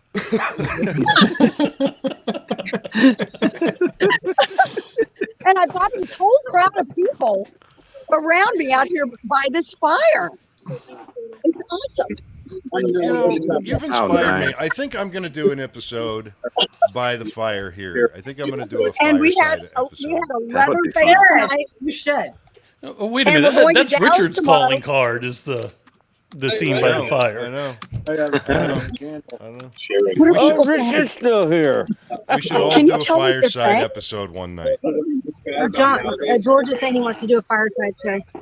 A fireside show it would be awesome. Yeah. This is great. It's great out here. Except Yeah. we have no fucking movie. And I invited about 150 people. And you know how you invite 40 people to your dinner party? Because the strategy is if you invite 40, only half will show up. Yeah. Well, every person showed up. These people. That you know- bit you right in the ass, Caroline. Seriously. Just do a live performance of the film for everyone. With puppets. What? I can't tell anything that anyone is saying. I'm flying utterly blind. All right. And that. But I love your show. It's awesome too. Sam said, "Hold on." Who is Sam? Me. Oh, Who is Sam? Samantha Sam, would be I the am. owner of the phone. Where's Rand? Sam. Hold on. Oh my God. Samantha Wagner and Lance. Hold on. It's It's Captain Redbeard. ladies and gentlemen, Lance's beard. And That's- Samantha. Insane. Lance and Sam of the Wagner Wiles on the Indie Brigade Network. Happy Halloween, guys. That's not I love Lance. you guys. That is Lance. That is Lance. What Well, the that's hell's not he Lance. doing there? Aw. He looks like a demented leprechaun. Barbarossa! They're always after me. Don't steal me gold. Barbarossa! Barbarossa! Happy Halloween, guys. Hey, you dyed that thing, right? That's not your natural beard color. Break it up again. There he is. The curtain match the drapes. Yeah. My God. This is The carpet match the drapes. The curtain match the drapes. That's redundant. No, Love you guys. Ain't that the truth? do the socks match the tie? Are we delving way too far into this, Redbeard? That escalated quickly. I love it. Well, oh God, what a dick. Ladies and gentlemen, Romero Pictures, Indie Brigade. Somebody dropped. What's up? No. Who's that? Podcast. Look it up. We love Caroline. What's up? Oh my God, it's OJ Simpson. Okay. The juice is loose. We love you guys. Thanks for having us. We'll We see miss you. you guys. Miss you Love too. y'all. Have a great Love you guys. time. Happy Halloween. Bye. All right, we Aw. lost Grieco, unfortunately. I think we got a couple of more guests popping up soon. I don't know what everybody's timeline is or not. I don't want to keep anybody if they're like, I don't know. David, you look a little tired. Oh, I'm fine. I'm good. I usually stay Well, up I till like got all 3 o'clock. sorts of shit to do, man. No, you don't. I know. John, stay there and look pretty. Oh. Don't hate me because I'm beautiful. No, I hate you because you're smart. Sometimes I suffer from dry flyaway hair. I love everybody here. So do I. I just want to say that. I just want to throw Hey, that Joe, out. by the way, if I said Dry fuck you flyaway. today to you yet? No, you haven't. But can you say it again, loud and clear? What Hey, was it? Joe, fuck you. Yeah. Wow, Really you gets sound your day going. you sound just like Kane Hodder. No, I don't. I've been around longer than him. I'm Yeah, you're a little smarter than prettier him. too. I'm better looking than him. I'm smaller than him, weaker than him, and where am I going with this? Started off strong, then you're just like, oh no. I need to go to a therapist now. Oh, I can put my you know, therapist hat on. I'm a therapist, you know. So, do any of you guys have any big plans for Halloween tomorrow? I'm going to the bank to get rent. I'm going to the post office to send a bunch of autographed shit off to people who paid me money for it. Nice. It's my mother-in-law's birthday, and we're having her over. Yeah. Wow. I'm That sounds like working. a rocking good time, man. That's awesome. I'm working. I'm going What to a else is new? picturesque, beautiful little town called Milford, and I'm going to take my daughter trick or treating, Oh, and then we're going to hop on the highway and wind up at Amityville and live stream from the Amityville house. ooh. Been there. That'll be fun. Oh, by the way, George, Jesus Christ, David, that's ambitious as hell. I really have no life. This is the stupid shit I do. George, Good Lord. can you call me into work tomorrow? Can I what now? Call me into work tomorrow? Sure. Yeah. Yeah. I desperately need you I'll do tomorrow, it. Joe. Joe can't come in this morning. He's dead drunk. Well, no, my mother-in-law's party is at my house, unfortunately, so I don't know if that's going to work. Well, Joe, you need a T-shirt that Hey, says "I'm sorry Rickenback." I'm late. I didn't want to be here." I got to step out for 1 second. I will be right back. I got to find out about a couple of more guests. Oh, All right. He's going to take a whiz. He's going to He's got to piss. pee. Okay. A, I don't have to pee. B, I really am going to see it now. It's the voice of God. It is the orb. Good. well. So, Dave, can you tell us anything about Terrifier 2? Are we seeing it in 2020 or is that a 2021 movie? It's definitely going to be 2021 because I got to finish up my last scene. It's the big kill scene of the movie that we started in February, but now we get to finish it now.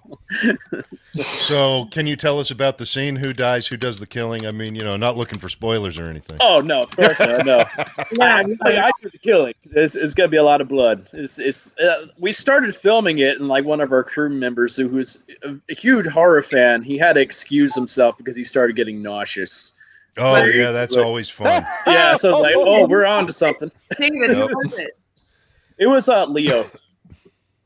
Was he there when I was there? He might have been. He was a PA. He had like the long hair. So what happened? Beard. Oh yeah, we're doing the kill and like just starting off the kill, and he couldn't handle what I was doing to my victim. He's like, guys, I'm getting woozy. What were you? Like, Hey, you were doing something right, man. Yeah. That's how we looked. I was like, dang, we got Leo. We must be doing it right.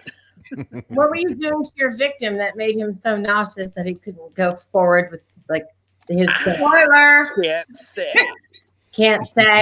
I can't say it, but it's all right. But it's fucked up. I had to try. Yeah. Oh, I know. I want to say. Reporter, I had to ask. Oh, I don't blame you. I don't. It's killing me. I can't say because there's so much. Like Tamara got to see some of the crazy stuff we were doing. So just it's a fun film. It's gonna be well worth the wait though. I think for everybody. It's just we've pulled out all the stops for this thing. So it's just. Y'all are in for a treat. What's cool though is like horror fans, and especially today, the way that we get to connect with fans and people who support our work, like they are truly patient and understanding and loving, and they share in that sentiment of this is something I'm perfectly willing to wait for. Everybody always jokes about like I want it now or whatever, but for the most part, like fans and our audiences, they're very patient and loving, and they're willing to wait for the stuff because they know how much love is going into creating it. It's a pretty cool thing. They also have rather discerning taste. That's true. Oh yeah, that's true. And they're one of the smartest audiences out there. Like because everybody tries to. Richard and I talked about this not long ago. People try to like put a twist or something in a film. But horror audiences are the first ones that are going to catch it. Like they're going to catch the fact that there's a blue file folder on the desk, and because of that, the killer must be X, right? And like they really are like they're savvy audiences. You got to you got to be smart if you want to trick a horror audience these days. You know what I mean? You do. It makes it harder now because I don't know how many times we were coming up with ideas for kill scenes or some twist here or there. And Damien himself is like such an encyclopedia when it comes to horror. And I was like, hey, I got this idea for a kill. And I explained it all. I think it's never been done before. And he's like, oh, yeah, that happened in this random film from like the 1950s. I'm like, it's a Yugoslavian film shot in Chile. Yeah. Because he doesn't want to like really rip off anybody else's work. So it's just like, if we do something someone else has done, he wants to put his own spin on it. So it's just right. Yeah, but it's good to have someone involved in it like that has that kind of knowledge. But the more obscure that you go with that kind of stuff, then it's really more of just an homage than a copy. Yeah. Right? Like, oh, well, I saw this once in a flip book. And I got into a really big fight with someone one time. I was out in LA. I was really young, and I was at this cocktail party, and I was talking to this like older person, and I said homage, and he's like, "Look at you, you little freaking pretentious. It's homage, okay?" And I said, actually, "Oh God, it's not actually." Because my professor of political science and media, who was the most brilliant person I've ever met, we watched everything, and he would always refer to it as an homage. And it actually is completely correct. And it's not pretentious to say homage and not say homage. And he would not he would not back down. He was like, you little snit, you little young little. 2 weeks later, he got my phone number. He called me and he left me a message on my machine. And this is back when you had like answering machine. And you didn't have like cell phones where you could be texting someone or like a crazy person. And he said, hey, I got to tell you something. He was from New York, by the way. He's no longer with us, Jeff Warnick. And you were right. You were right. It's homage. It's homage. It's homage. And and we became really, really great friends. And he would always joke about, like, when we were talking about a movie or a book or anything, he'd say, like, it is, if you will, an homage to, but just you saying the word homage just brought up that whole story for me. Because now I can't remember what I said. Did I say it right or wrong? Marianne, I had an agent one time. Maybe 15, 20 years ago or something, talking about this possible film. And he said homage. Oh, I had plebeian. I had no idea what the fuck he was talking about. Homage. Yeah, well, so this is kind of a homage to, and it was so far off that it's like I'm not being pretentious at all, but it's pretty clear. Like it's homage, and people say homage. It's like what? Well, I just started watching Supernatural finally after like 15 seasons, and I was watching the Wendigo episode last night, and they kept on saying Wendigo, and I'm like, no, no, who told you to say it like that? You're like, I'm done with this fucking show. Oh, like, this is bullshit. No, but what did you say? They said Wendigo. No. Yeah, I'm like, that's like, what? Like, no, you put the wrong emphasis on the wrong syllable. So you went out today and bought a new TV after you smashed yours. Yeah.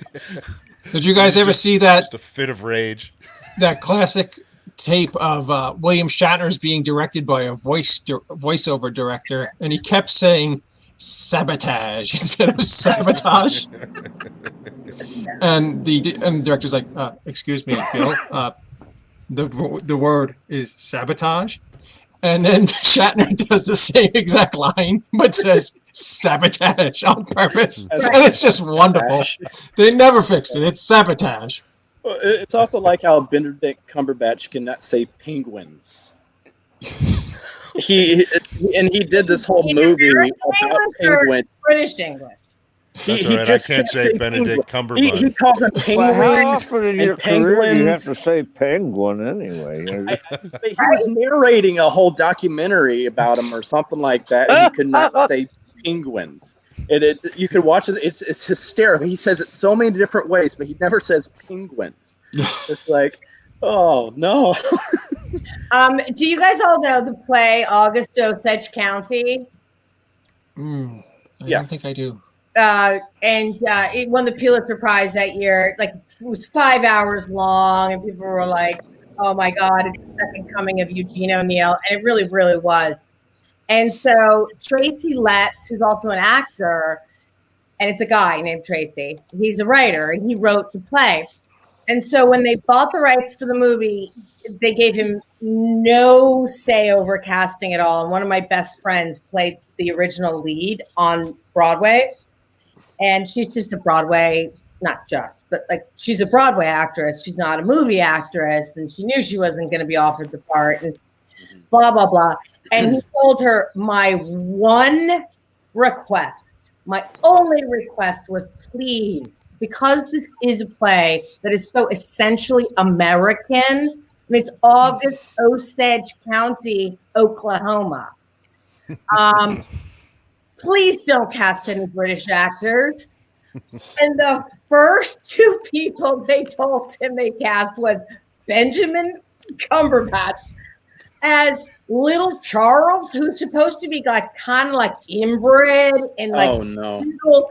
like those cheekbones on that guy. Like you can never play inbred if you have those cheekbones. Period. No. Right?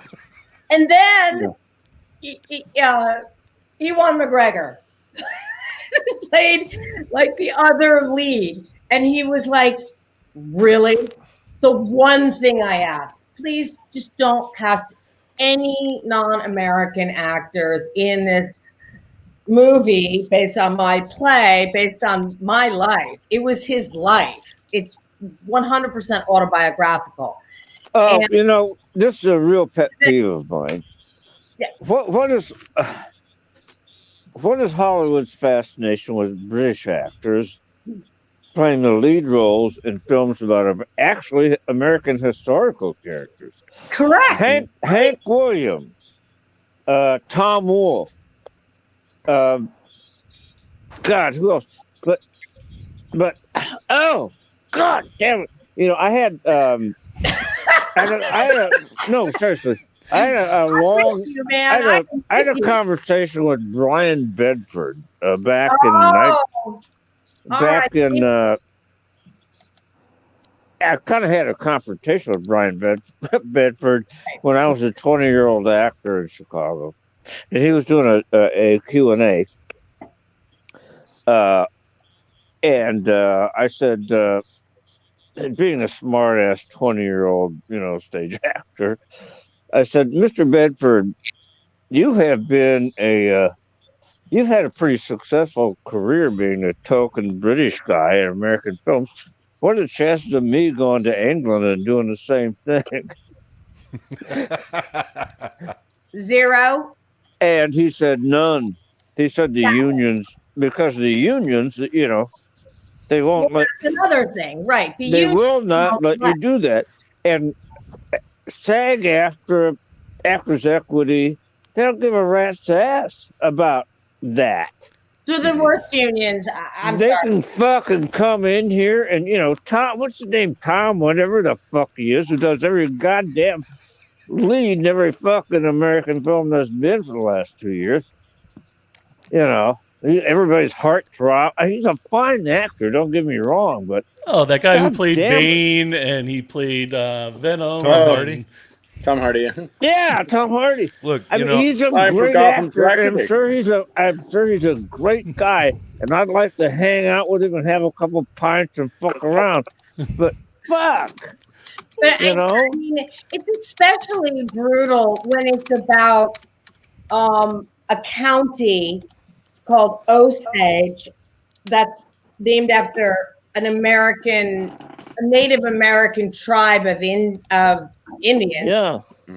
Osage in Oklahoma, that you bring Brits in, and the one thing he asked was just please just cast American actors, and 2 of the big roles went to like huge British actors, and so inappropriate for the roles. I mean, like, how could Benjamin Cumberbatch play a character from Deliverance? Basically, is what this character was.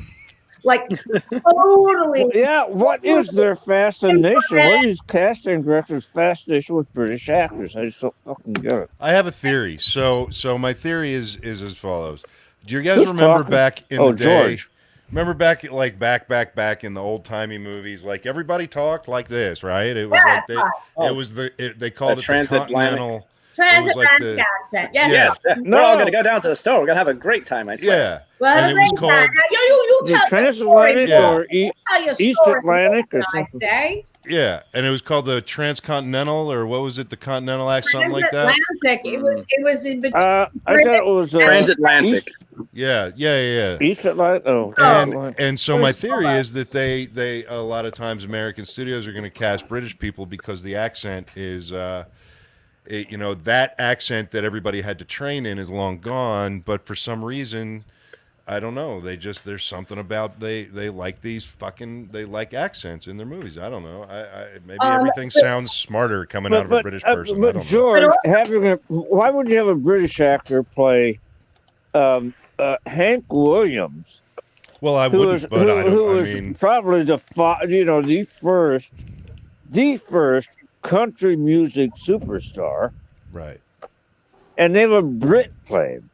Well, And I'm a huge fan of the British actors, and Oh, me too. They're fine actors. I marvel at how they can get the American accent better than Americans can get the British accent, because they Absolutely.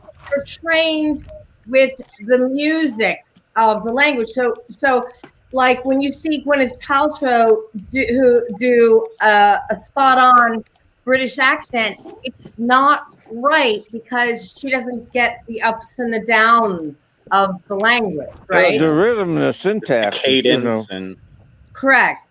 And like they, a Schiaffo really, and like they go up at the end and they go down and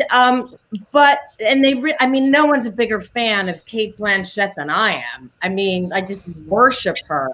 But I just wonder, there's so many amazing American actors. Like, why couldn't they have cast Sean Penn? I mean, I don't know, like that was just a throw out, but like there's so many amazing American actors. Why can't you just cast an American actor in the movie version of a Pulitzer Prize winning play that is specifically about something that is so American? Well, that's what we're here to do in the indie world. That's what the indie world is here to do. That's what the Outlaws are here to do. And that's why we don't do shit the way the studios do it. So, right on. Yeah.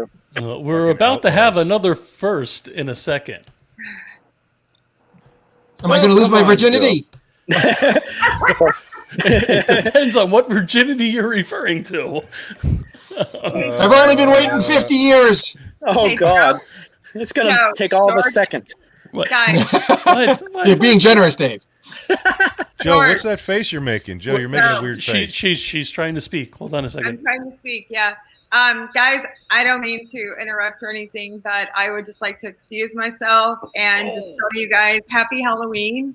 Tamara, you're the best. We love you. 3 more Thank minutes. you. You may want to hang out for 3 more minutes if you can. You guys stay safe and have fun tomorrow. Wait, Tamara, hold on. If you can hang out for 3 more minutes, three more minutes. Absolutely. If Scott can get to his chair, waiting on Scott. Just waiting on Scott. That's all. I mean, we've got some other people coming up, but Scott, no hurry. No, is Brian with us? Oh, this cat? Absolutely. Ladies and gentlemen, Brian O'Halloran. So wait a minute. Happy Halloween. Brian. For the first time, I think. Okay, so we have Richard Grieco, we have David Howard Thornton, we have Dave Madison, we have we have Marianne, we have John, we have Tamara, and we have Brian, and we have Scott. So we have 2 people from Halloween, Where's 2 Scott? people from Terrifier 2, and 2 people from Clerks on the same screen. Has this ever happened before? And 3 people from Wits End, jackass. Whoa!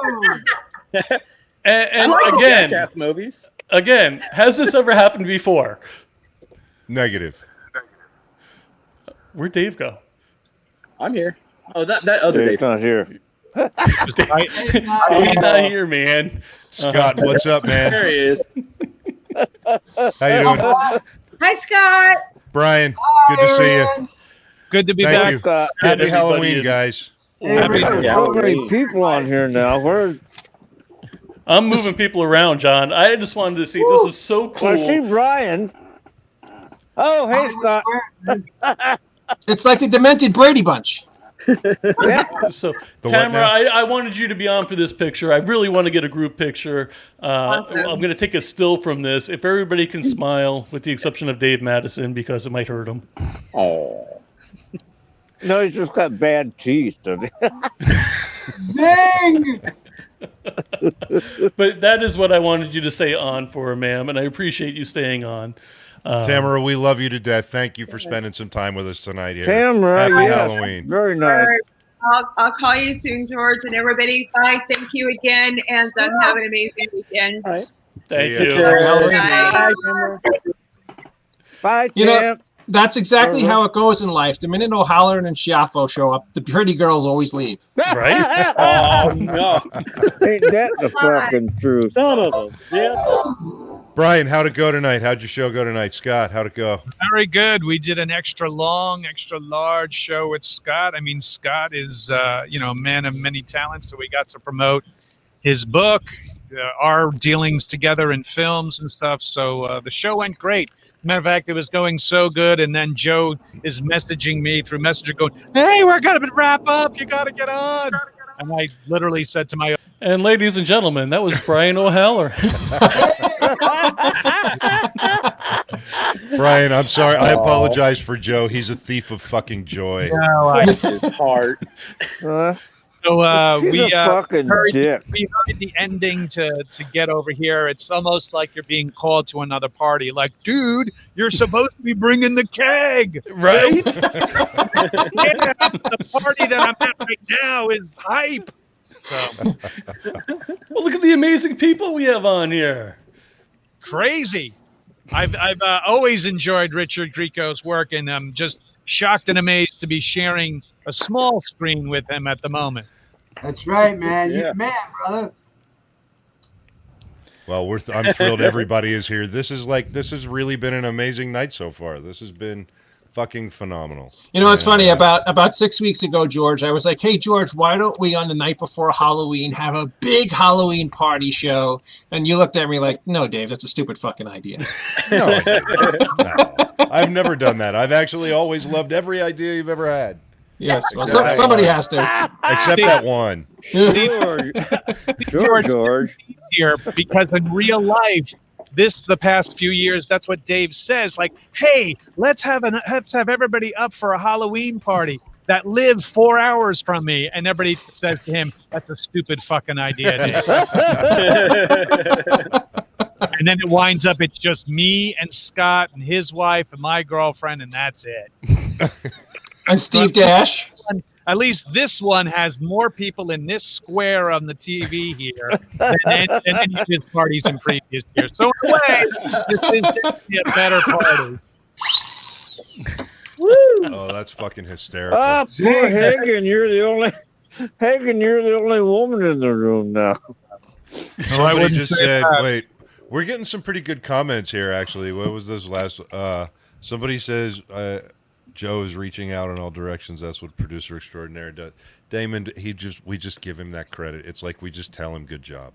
It's No? Okay. I try. No, you're great. Well, Big thank Kahuna you. says they're shocked to be in a live stream with everybody here. Mind's blown. This is great, man. This has really been fun so far. We've got you guys know we've got like the most awesome community around the Indie Brigade. It's phenomenal. Everybody, there's like actual genuine love and concern for each other in this community. It's awesome. And there's all these collaborations that are happening and all this great stuff. I walked into the room with 17 people from Twitch. I rated you guys with these. I ended my show, took my audience over here. Nice. Well, nice. thank you. Awesome. Thank you you're very welcome. much. I will never block you off screen again. Brian, what's Twitch? We have a What's toast. Twitch? We have I'm a toast. old. I'm almost 70 years old, man. What the hell is Twitch? It's when you just John, that's what you do when you're jonesing. You start twitching. Hey, I know about that. I know all about that. Isn't Twitch like a gay dating service for like older guys with receding hairlines and stuff? I think you're looking for YogiBear.com. Are you still the spokesperson, Brian? Hey, woo-woo. So much to unpack with that, John. Picnic basket. Yogi, pull up your pants.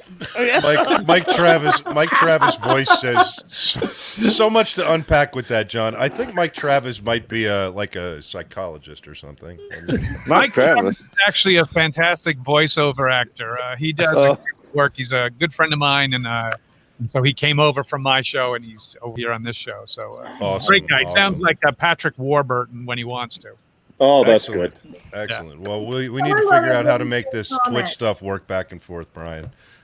We'd be happy to do that kind of stuff as well. So, we're just all trying to figure this out together, man. And I'm proud that you're here and part of the community. And I'm proud everybody. Well, I appreciate that, man. Yeah, no, I appreciate you, man. Can we just concentrate on that one comment again? Let's go back to this. There was a that one. Oh, I you see. guys know Kane Hodder, right? great What's comment. up, That I love you guys as much as a hillbilly loves his sister, and nobody noticed it. I'm trying to find. I thought it was great. You guys know Kane Well, you're Hodder, the right? one talking Yes. about Osage County before. Kane actually came up with a And toast. deliverance. Kane actually came up with the best greeting ever for Joe, and we like to say it around here. What is it? What is it? Yeah. John, you opened it with it tonight. You quoted Kane. Fuck you, Joe. Oh yeah. Well, That sounds like Kane. Yeah. I thought everybody just greeted him that way. That's what I always loved. That's what I loved about Kane. Seriously, I just thought that was the standard greeting for Joe Ripley. Kane is like an English wordsmith. He's just a brilliant thespian, and fuck Joe is just rolls off the tongue. It's like Will Wheaton and Cool Whip. Cool Whip. Well, if he wasn't such a dick. I'm the only girl left in the room. I feel like I should go. No, I'm sorry. no. Are we? No, I just noticed that. I was like, oh my God, I'm such a loser. Like, I'm staying late at the party. You're the popular we chick. love that you're here. The belle of the ball over here. Staying too late at the party, never a good thing. I brought that up about 5 minutes ago. Well, we are coming up. We're coming up on the end of our show here tonight. But is there anybody else that wants to pop on, Joe? Shepis was supposed to show up. What happened to Shepis? I was about to say, do we have the female who hates Dave the most besides his mother-in-law? Don't forget my wife. Well, I'm holding out for you guys, buddy. Thank you, Thank you. Dave, you thought I was mad at you the other day when we did our shoot. And I was like, I'm not mad. I'm just acting. I understand. That's what he brings out. Isn't You're it like, amazing? I know you're mad at me. And I'm like, what? I'm not. Listen, Not if at all. I thought you were mad at me, I would have never shared my rice pudding with you.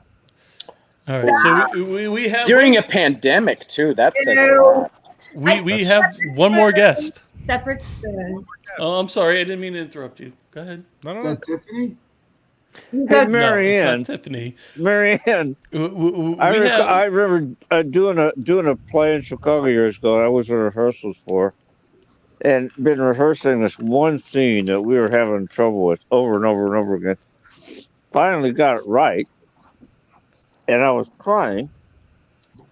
And the director looked at me and said, "Are you okay?" I said, what the hell? I'm fine. I know. It's amazing. I furrow my brow when I'm thinking, so people think I'm mad because I'm thinking, right? And I'm furrowing my brow because I'm thinking about the note I just got, and I've gotten like theater directors in particular, because you're not usually directed that much by TV or film directors. They could give a rat's ass.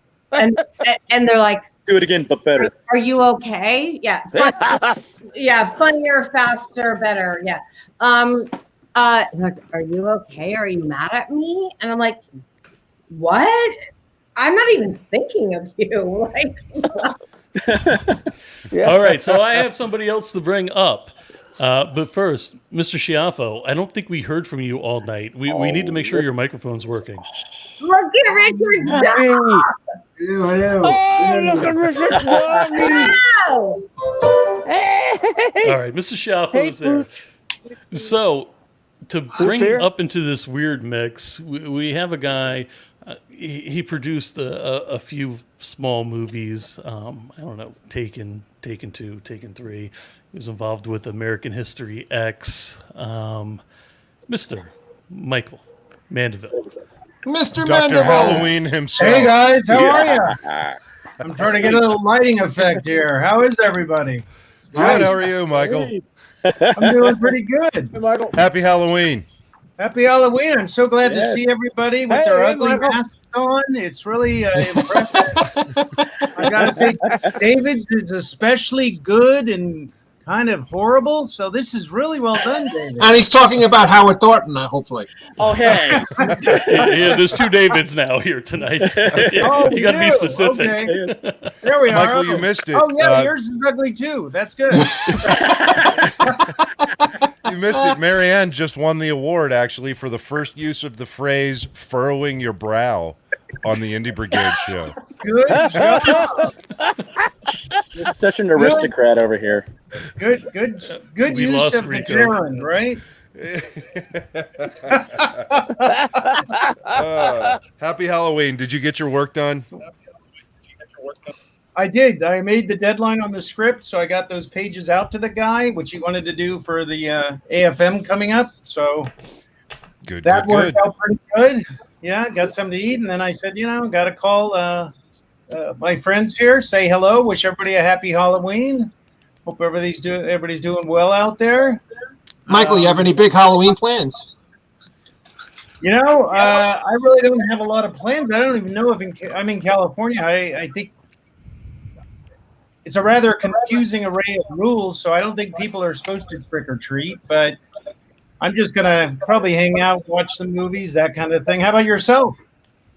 Just going to take my daughter out trick-or-treating. How old is she? She's 27. No. Okay, I got to sign off of this show. That's all I'm saying right now. I got to go.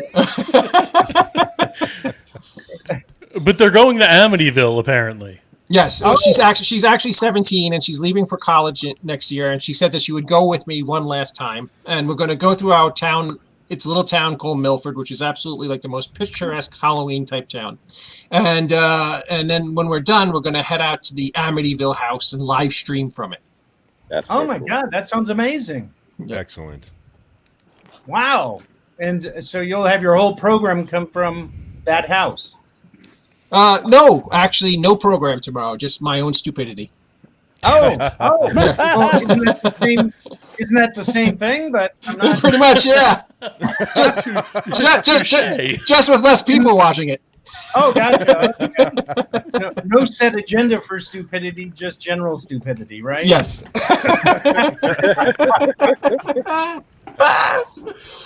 Man. That's good. I had my son's friend is working on a commercial shoot, so he pulls up in a truck, a Galpin Ford Hollywood Reynolds truck, and showed up with like 10 pumpkins. So we're gonna have a pumpkin carving contest later on. Oh yeah, Gorgeous. That's a great idea. Yeah, we actually do that a couple of times. It's pretty fun, and you get to see how. Well, you know what? Those things aren't cheap anymore, man. No, he got about like 12 from the job, a commercial job. Damn, they used to be damn near free, but now, man, my local grocery store. I've always wanted to get one of those catapults and actually launch them because that's a. That's so cool. I've watched those videos The before. pumpkin chucking contest. Yeah, I think we just came up with next year's Halloween special. Yes, I will be there. For Down that. here in Florida, That's everybody what I would come. have done as a kid at Halloween. Because when I was a kid at Halloween in a small town in Indiana, after I got over the trick-or-treating phase of my life, it was all about vandalism. I'm serious, man. Just fucking trash shit. That's tonight, isn't it? Tonight, mischief night. Yes, Goosey Night. Goosey. There is that thing where Goosey. It was called Devil's Night when I was growing Devil's up. Night, yeah. Goosey. Devil's Night, Yeah. Mischief Night. And to be honest with you, the past couple of minutes, it's every 4 days has been a Mischief Night, Devil's Night, it seems. So Yeah, that's true. Valid point. what could you do now? We used to egg so-and-so's house. Fuck you. We just raided the Target, bitch.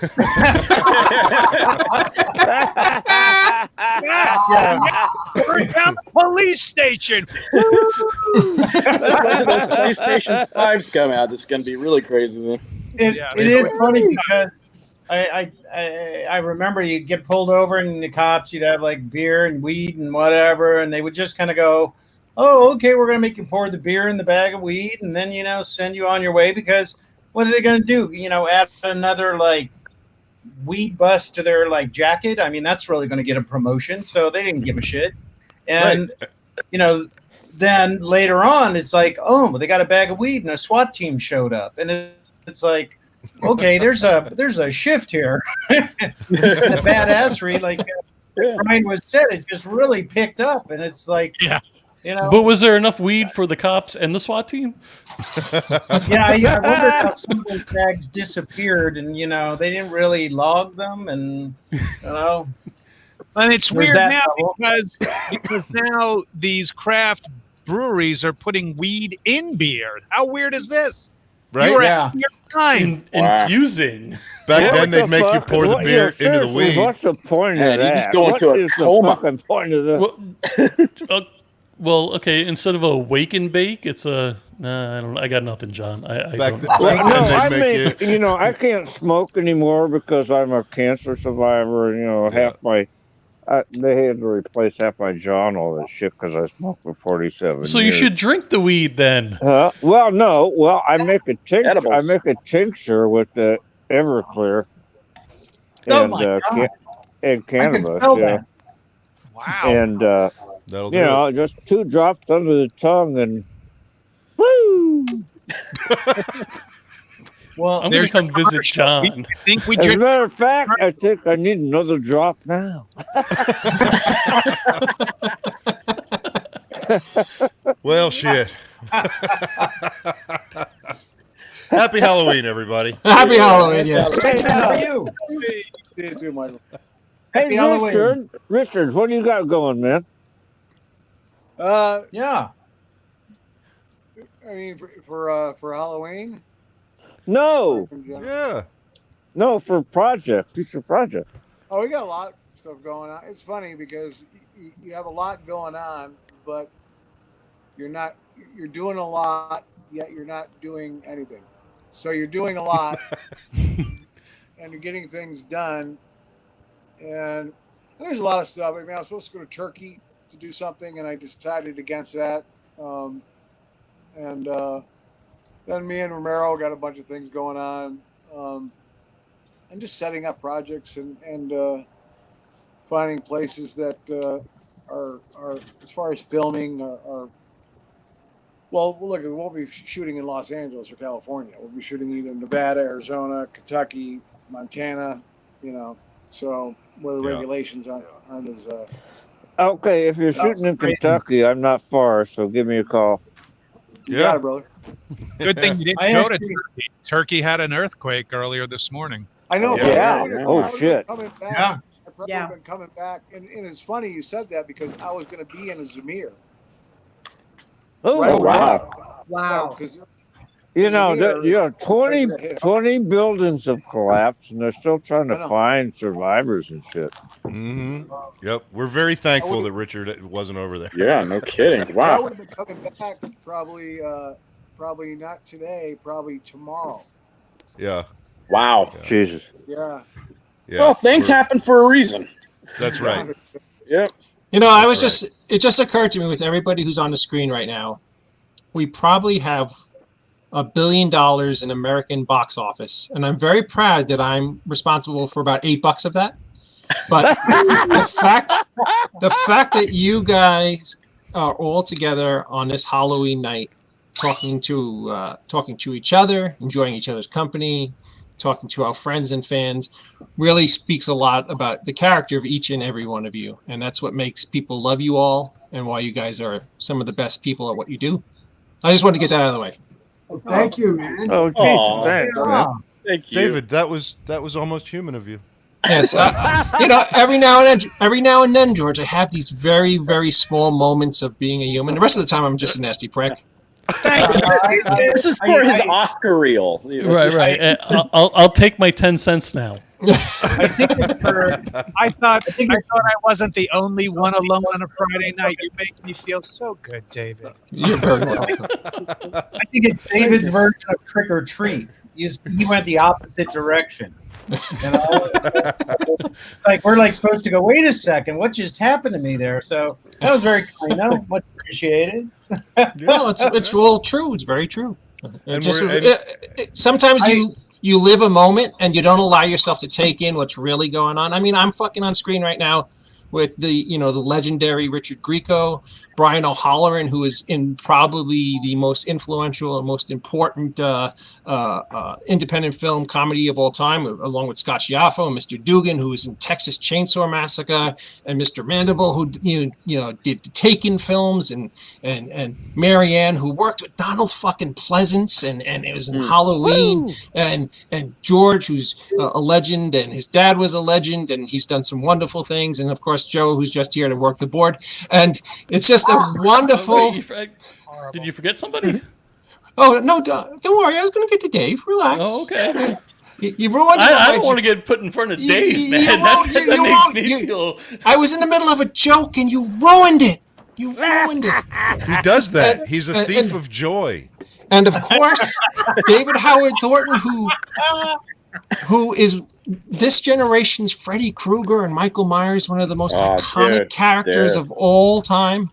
You know, it's really just, and we're all sitting in our houses or in our backyards or wherever we are in our underwear. And how awesome is that? It's just the best. How did you know? We all actually sent each other underwear, so we're all in each other's. I was fortunate enough to get Marianne's. Because it's 39 degrees out. Actually, mine's got the Grinch on them, but that's just. All right, and we're going to end on that. All right, so we're going to go one by one quickly on what we have going on, and then I'm going to kick you out. So, eeny, meeny, miny, mo, obviously, ladies first. Please let Marianne us know Hagan. where we can find you on social media and what you have going on. Oh, okay. On social media, I'm on Facebook as Marianne Hagan, and on Instagram as Marianne Hagan 11, because I take it to 11, Nice. Yeah, it's from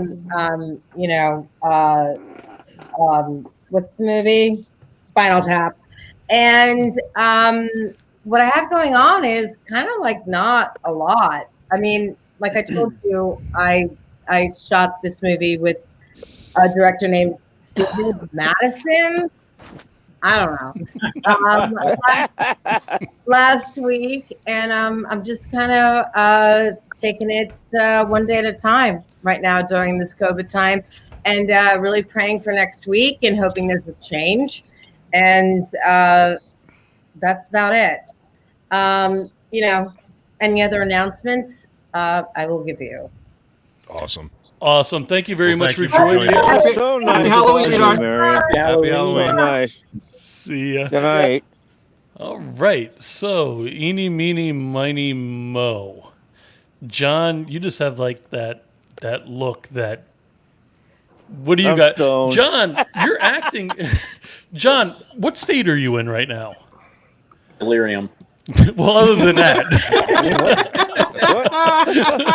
What you? You're on the East Coast now, John, right? No, I'm in Tennessee, man. Tennessee. All right. So, John, the awesome actor, what do you have going on? And where can we find you on social media? So you can find me on Facebook, just Facebook. And what I have going on, I'm doing a film called The Blues Man, which the money's rolling in. I think we're financed, and we're going to try to roll in January. And we just got Bill Moseley on board, so there'll be me and Ed Neal and Bill Moseley, all from the Texas Chainsaw Massacre franchise, will be in the film.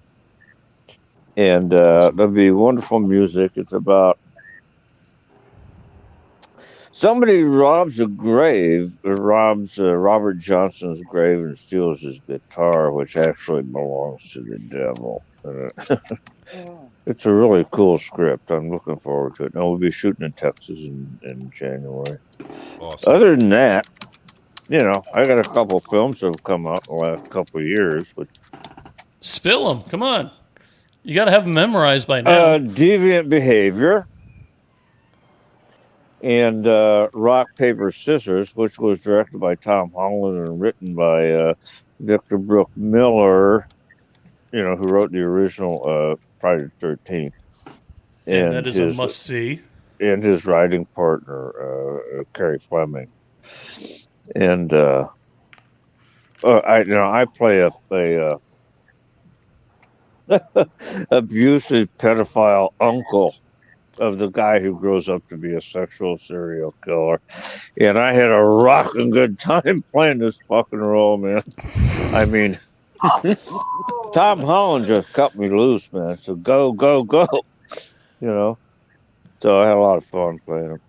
That is awesome. Nice. John, thank you so much for joining us tonight. It's always a privilege and an honor to have you on, and we hope to speak to you real soon. Yeah, good to see you, Joe. Hey, Scott. Happy Halloween, John. Brian. Take care, John. Happy Halloween, Nice John. to see you. Take I care, never John. met Scott, but Brian, nice. Anyway, nice to see y'all.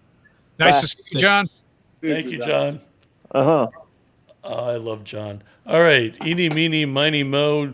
Let's put David on the spot. All right. Hey, you can find me on Facebook and Instagram under David Howard Thornton, or some variation of that. I can't remember all the stuff. But as for what's coming up for me, I'm still filming Terrifier 2 right now. We're almost done with that. Tonight, actually at midnight, they are dropping the trailer for this other film that I just did a little cameo role in called Dark Offerings, that was filmed exclusively over Zoom during the pandemic. So that's going to be fun. That's going to be coming out sometime soon. Nice. Then in January, I start rolling on 2 different films. One's called Time's Up, which is with Damien Maffei from Strangers 2, Pray at Night, and Haunt, and L.C. Holtz from You're Next. Melissa Rose is going to be in that too. I have a little fun little, a few scenes in that they wrote for me. It's a fun little character. I'm playing this just sleazy janitor, so that's going to be fun. Then I also start rolling on Stream, which we're hoping is going to be another horror franchise that I'm doing with a lot of people from Terrifier, and Jeffrey Combs is going to be that. And we've got a lot of other people from the horror world involved, but we can't announce them yet. But it's a lot of fun stuff coming up. Awesome. We totally appreciate you coming on such short notice. You're always a pleasure and an honor. We'll see you next Honor time. being on here with everybody else. Y'all Take care, Dave. Happy Halloween, guys. Happy Halloween, Halloween. Dave.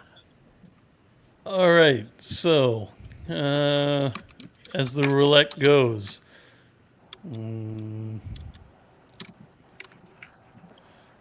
Grieco. Yeah.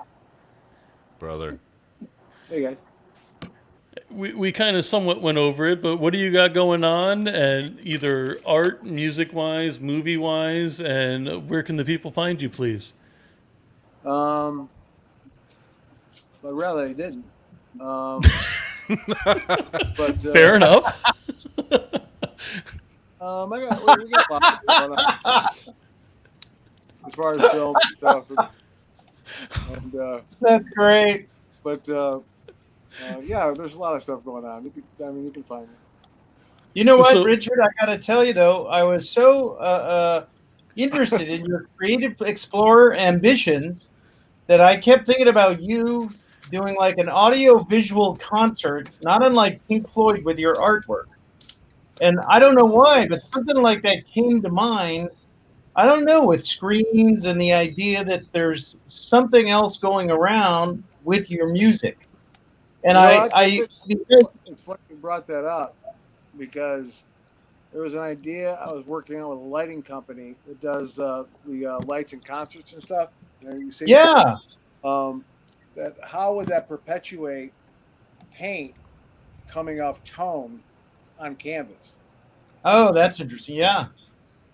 Yeah, you'd have to work 2 lighting parts. Yeah. Yeah. So it'd be really interesting with a symphony or something like that. How would it translate on canvas? So basically taking music through the vibrations and the tonality and stuff like that, and the paint will actually, with the chords, be flinging all on a huge canvas. And someone will probably take Well, that. there you go. They- I think that would be great. I don't know why I thought about it, but see, there you're already working on it. We got threads in the universe here. I love it. That's cool. really Let me interject quickly with Richard, as a musician myself. 6 feet away, brother. Really nice work on that. Yeah. Oh, thank you. Great song. Really fantastic track. Very cool video, and really dug it. Just wanted to say that. I appreciate That's that. what I Thank you thought very about much. Pink Floyd. His song 6 Feet, was about Pink. It reminded me about Pink Floyd and just that, that acoustic work. And that led me to think about, visual arts with your art up on stage. And it stayed with me. And I think I saw it some weeks ago, maybe 4 weeks ago, whatever the song, when it came out, but it stuck with me about that. So I don't know. I think you're on to something. I really do. Yeah. Well, we're going to do it Further. exclusive I appreciate for that, the by the Indie way. Brigade. Yeah. Absolutely. All right, All right. Grieco, it was great All right, seeing brother. you, brother. Happy Halloween, Love you, guys. brother. Happy Halloween, Happy Richard. Halloween. Thank you. Love that guy. And then there were 6. All right, so Mr. Mandeville. Hey. Hey. Well, let's see. I'm on Creative Explorer, Michael Mandeville, Creative Explorer MM, I think about the same. I've got a lot of things going on. I'm hoping to get this ankle bracelet off in the next couple of weeks. But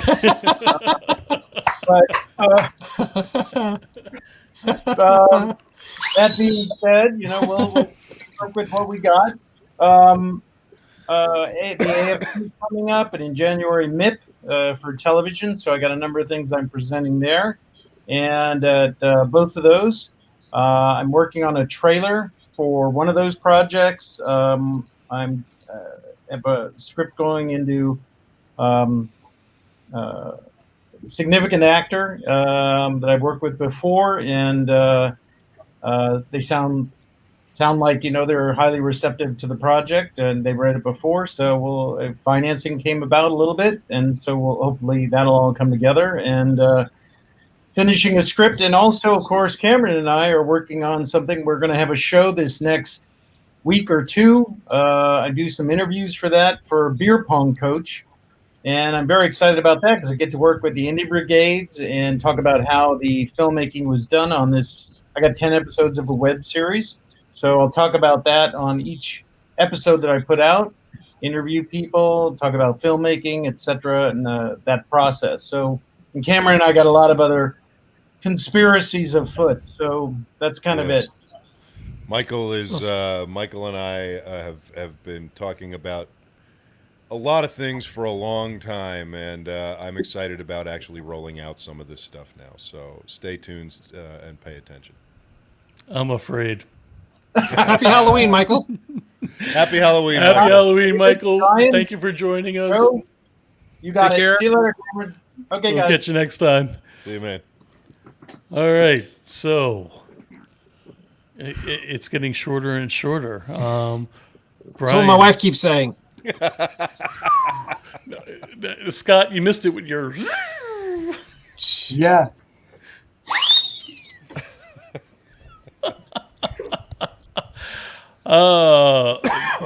Man. Mr. Schiaffo. Hey, all guys, thank you so much. It was great being a part of this wonderful Halloween blast off. I'm glad we got to get on the tail end. Hey, man, it's ScottSchiaffo.com. It's Scott Schiaffo on Facebook.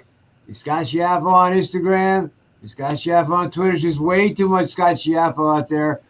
So many projects to begin to. I just feel blessed. Any one of those places you could catch up with what I got going. And I feel eternally grateful that I continue to work in a business that's just insane. And let's pray for the best for next week. I'm scared, to be honest with you. I'm flipping out. I just hope things change. And as always, it's great to be part of the Indie Brigade as I pop in on Dave's show. And Brian O'Halloran, thank you for having me on your show tonight, sir. That was really a wonderful experience. So I just feel blessed. And Thank you all. if I may show Brian was posting this, or Brian brought this up when you were speaking, so I'm sorry. There it is. Oh, that's awesome. Thank you so much, guys. Yeah. Freaking phenomenal. Scott, we love you. Thank you. And, you said there's a lot. There's too much. Scott Schiaffo, I argue there's not enough. So. Oh, thank you. Happy Halloween, Thank you, brother. Happy Halloween. Good night, guys. Good night. See ya. Thank Good night, you. sir. Mr. O'Halloran. Well, thank you for having me on. I know I was working on my show and came on over for this show, which is always great, talking to George and Dave and Joe as well. And so folks can find me on my social media there. Facebook, Brian C. O'Halloran. YouTube, The O'Halloran. Twitch TV, Brian C. O'Halloran. Twitter, Instagram, Brian C. O'Halloran as well. If you want to look for the shows, social media, that's The O'Halloran on Facebook and on YouTube, Brian C. O'Halloran on Twitch, The O'Halloran on Instagram and Twitter. This weekend, you can catch me and Scott, and Marilyn Gigliotti, and yes, even Mr. Jeff Anderson on GalaxyCon Live. That'll be Sunday at 4 o'clock, but you can log in, purchase autographs digitally. That'll be sent to you, one-on-one chats, and a live Q&A at 4 o'clock on Sunday. We get an extra hour of Sunday, like 2020 needed an extra hour, like we need an extra orifice. So you get to sleep through it, hopefully. So thank you for having me on. Happy Halloween to everybody out there. Stay safe, stay clean. Don't eat your candy until you've completely sanitized it somehow. Like we used to worry about razor blades and apples as a kid. Not anymore. It's an unseen virus. Now we have to worry about what's next. Well, and now that just takes the sanitary issues of those razor blades to a whole new level. So exactly. Now I would actually, I'm not even going to say. Well, thank you for, not disappearing after I brought you down after that. Not at all. Not at all. That's what Joe Happy does. Halloween, He brings brother. people down. Thank you, Happy guys. Halloween, Brian. Thank you. Happy Halloween to your families. Have fun at the Amityville house and have fun in Milford as well, sir. Stay safe. Thank you, brother. See you, Brian. Take care, Brian. Thank you. Bye. All right. Guys, I think we made actually a viral internet history tonight with probably the most star-studded, we literally let people in on the Halloween party of the season. And thank you, George, for letting me do this stupid idea over the course of both of our shows. And, I love it. I love it. I love it. It was just a great time with, we both brought both of our sets of friends over, and it was just really just wonderfully informative and fun. And I really had a great time. It was a good time, and you're right. It's just another first for the Indie Brigade. So thank you for all your hard work putting it together, and can't wait to see what comes next. Yes, and before we sign off, I have two quick things I want to tell everybody. Just today, my new film that has myself and Brian O'Halloran and Scott Schiaffo went up on Amazon Prime, where you could now stream it for free if you're a Prime member. So please check it out. And it's Halloween. It's after midnight. I don't know. It's on an hour. It's Halloween, and there's no better movie to watch on Halloween than Mr. Hush. So check it out. It's also streaming on Amazon. They're both up there. Show a little love to us indie filmmakers, and I hope you enjoy the movies. Awesome. Well, congratulations on all the success in your life recently, David. Love you. Thank you. Proud to have you here. You want to see a funny comment? Yes. Are you peeps doing EON? No end of the night, because we'd be about halfway through it already, and it was a combination show. It was the wonderful George and Joe show, which is the staple, the landmark show of the entire network. My Little Train Wreck comes on afterwards, and George was kind enough to let My Little Train Wreck kind of party with his beautiful Concorde 747, and we just made what you've seen tonight, which was actually kind of cool, actually. Yeah, anyway, it was the 747. very cool. I almost knocked over the skeleton couple. Uh-oh. All right, brothers, I love you. Thank you for having me on the show tonight. I'll let you guys sign off because this is literally your show. I'm just a party crasher. But again, well, you know what? Maybe we ought to do a joint sign off because tonight was awesome, and maybe you ought to do your sign off first, you know, and we can have a nice dichotomy of messaging. You know what? My sign off is perfect for tonight, wouldn't you say, George? Because this is really, yeah. Yeah, so great. Go. Yep. Do you need me to tell you what it is? No. He has it written down. I had this usually stuck up here, and now my house and office has been like upside down because of all the crazy shit I've been up to. But by the way, when I was off for that minute, when I got was Marianne saying mean stuff about me? No. Which time? Not at all. No. She said she was actually saying lovely stuff about you, and then she said she wanted to go back to Milford and eat at the diner and all that stuff. I know. I'm just teasing. I love Marianne. I was just she's great. She is. She's hysterically funny too. Remember, no man is a failure who has friends. Happy Halloween, everybody. Happy Halloween, David. And fuck off till next time.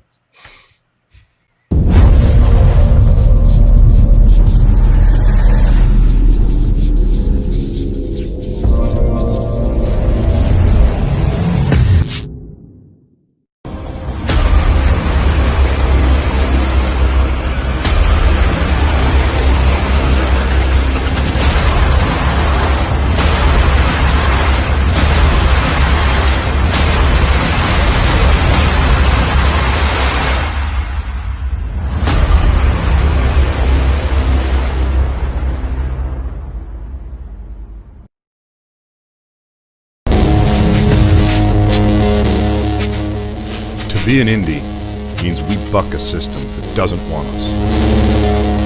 To be a fringe filmmaker means we don't do it for them. We do it for ourselves. To be an outlaw on the fringe means we'll die before we fail.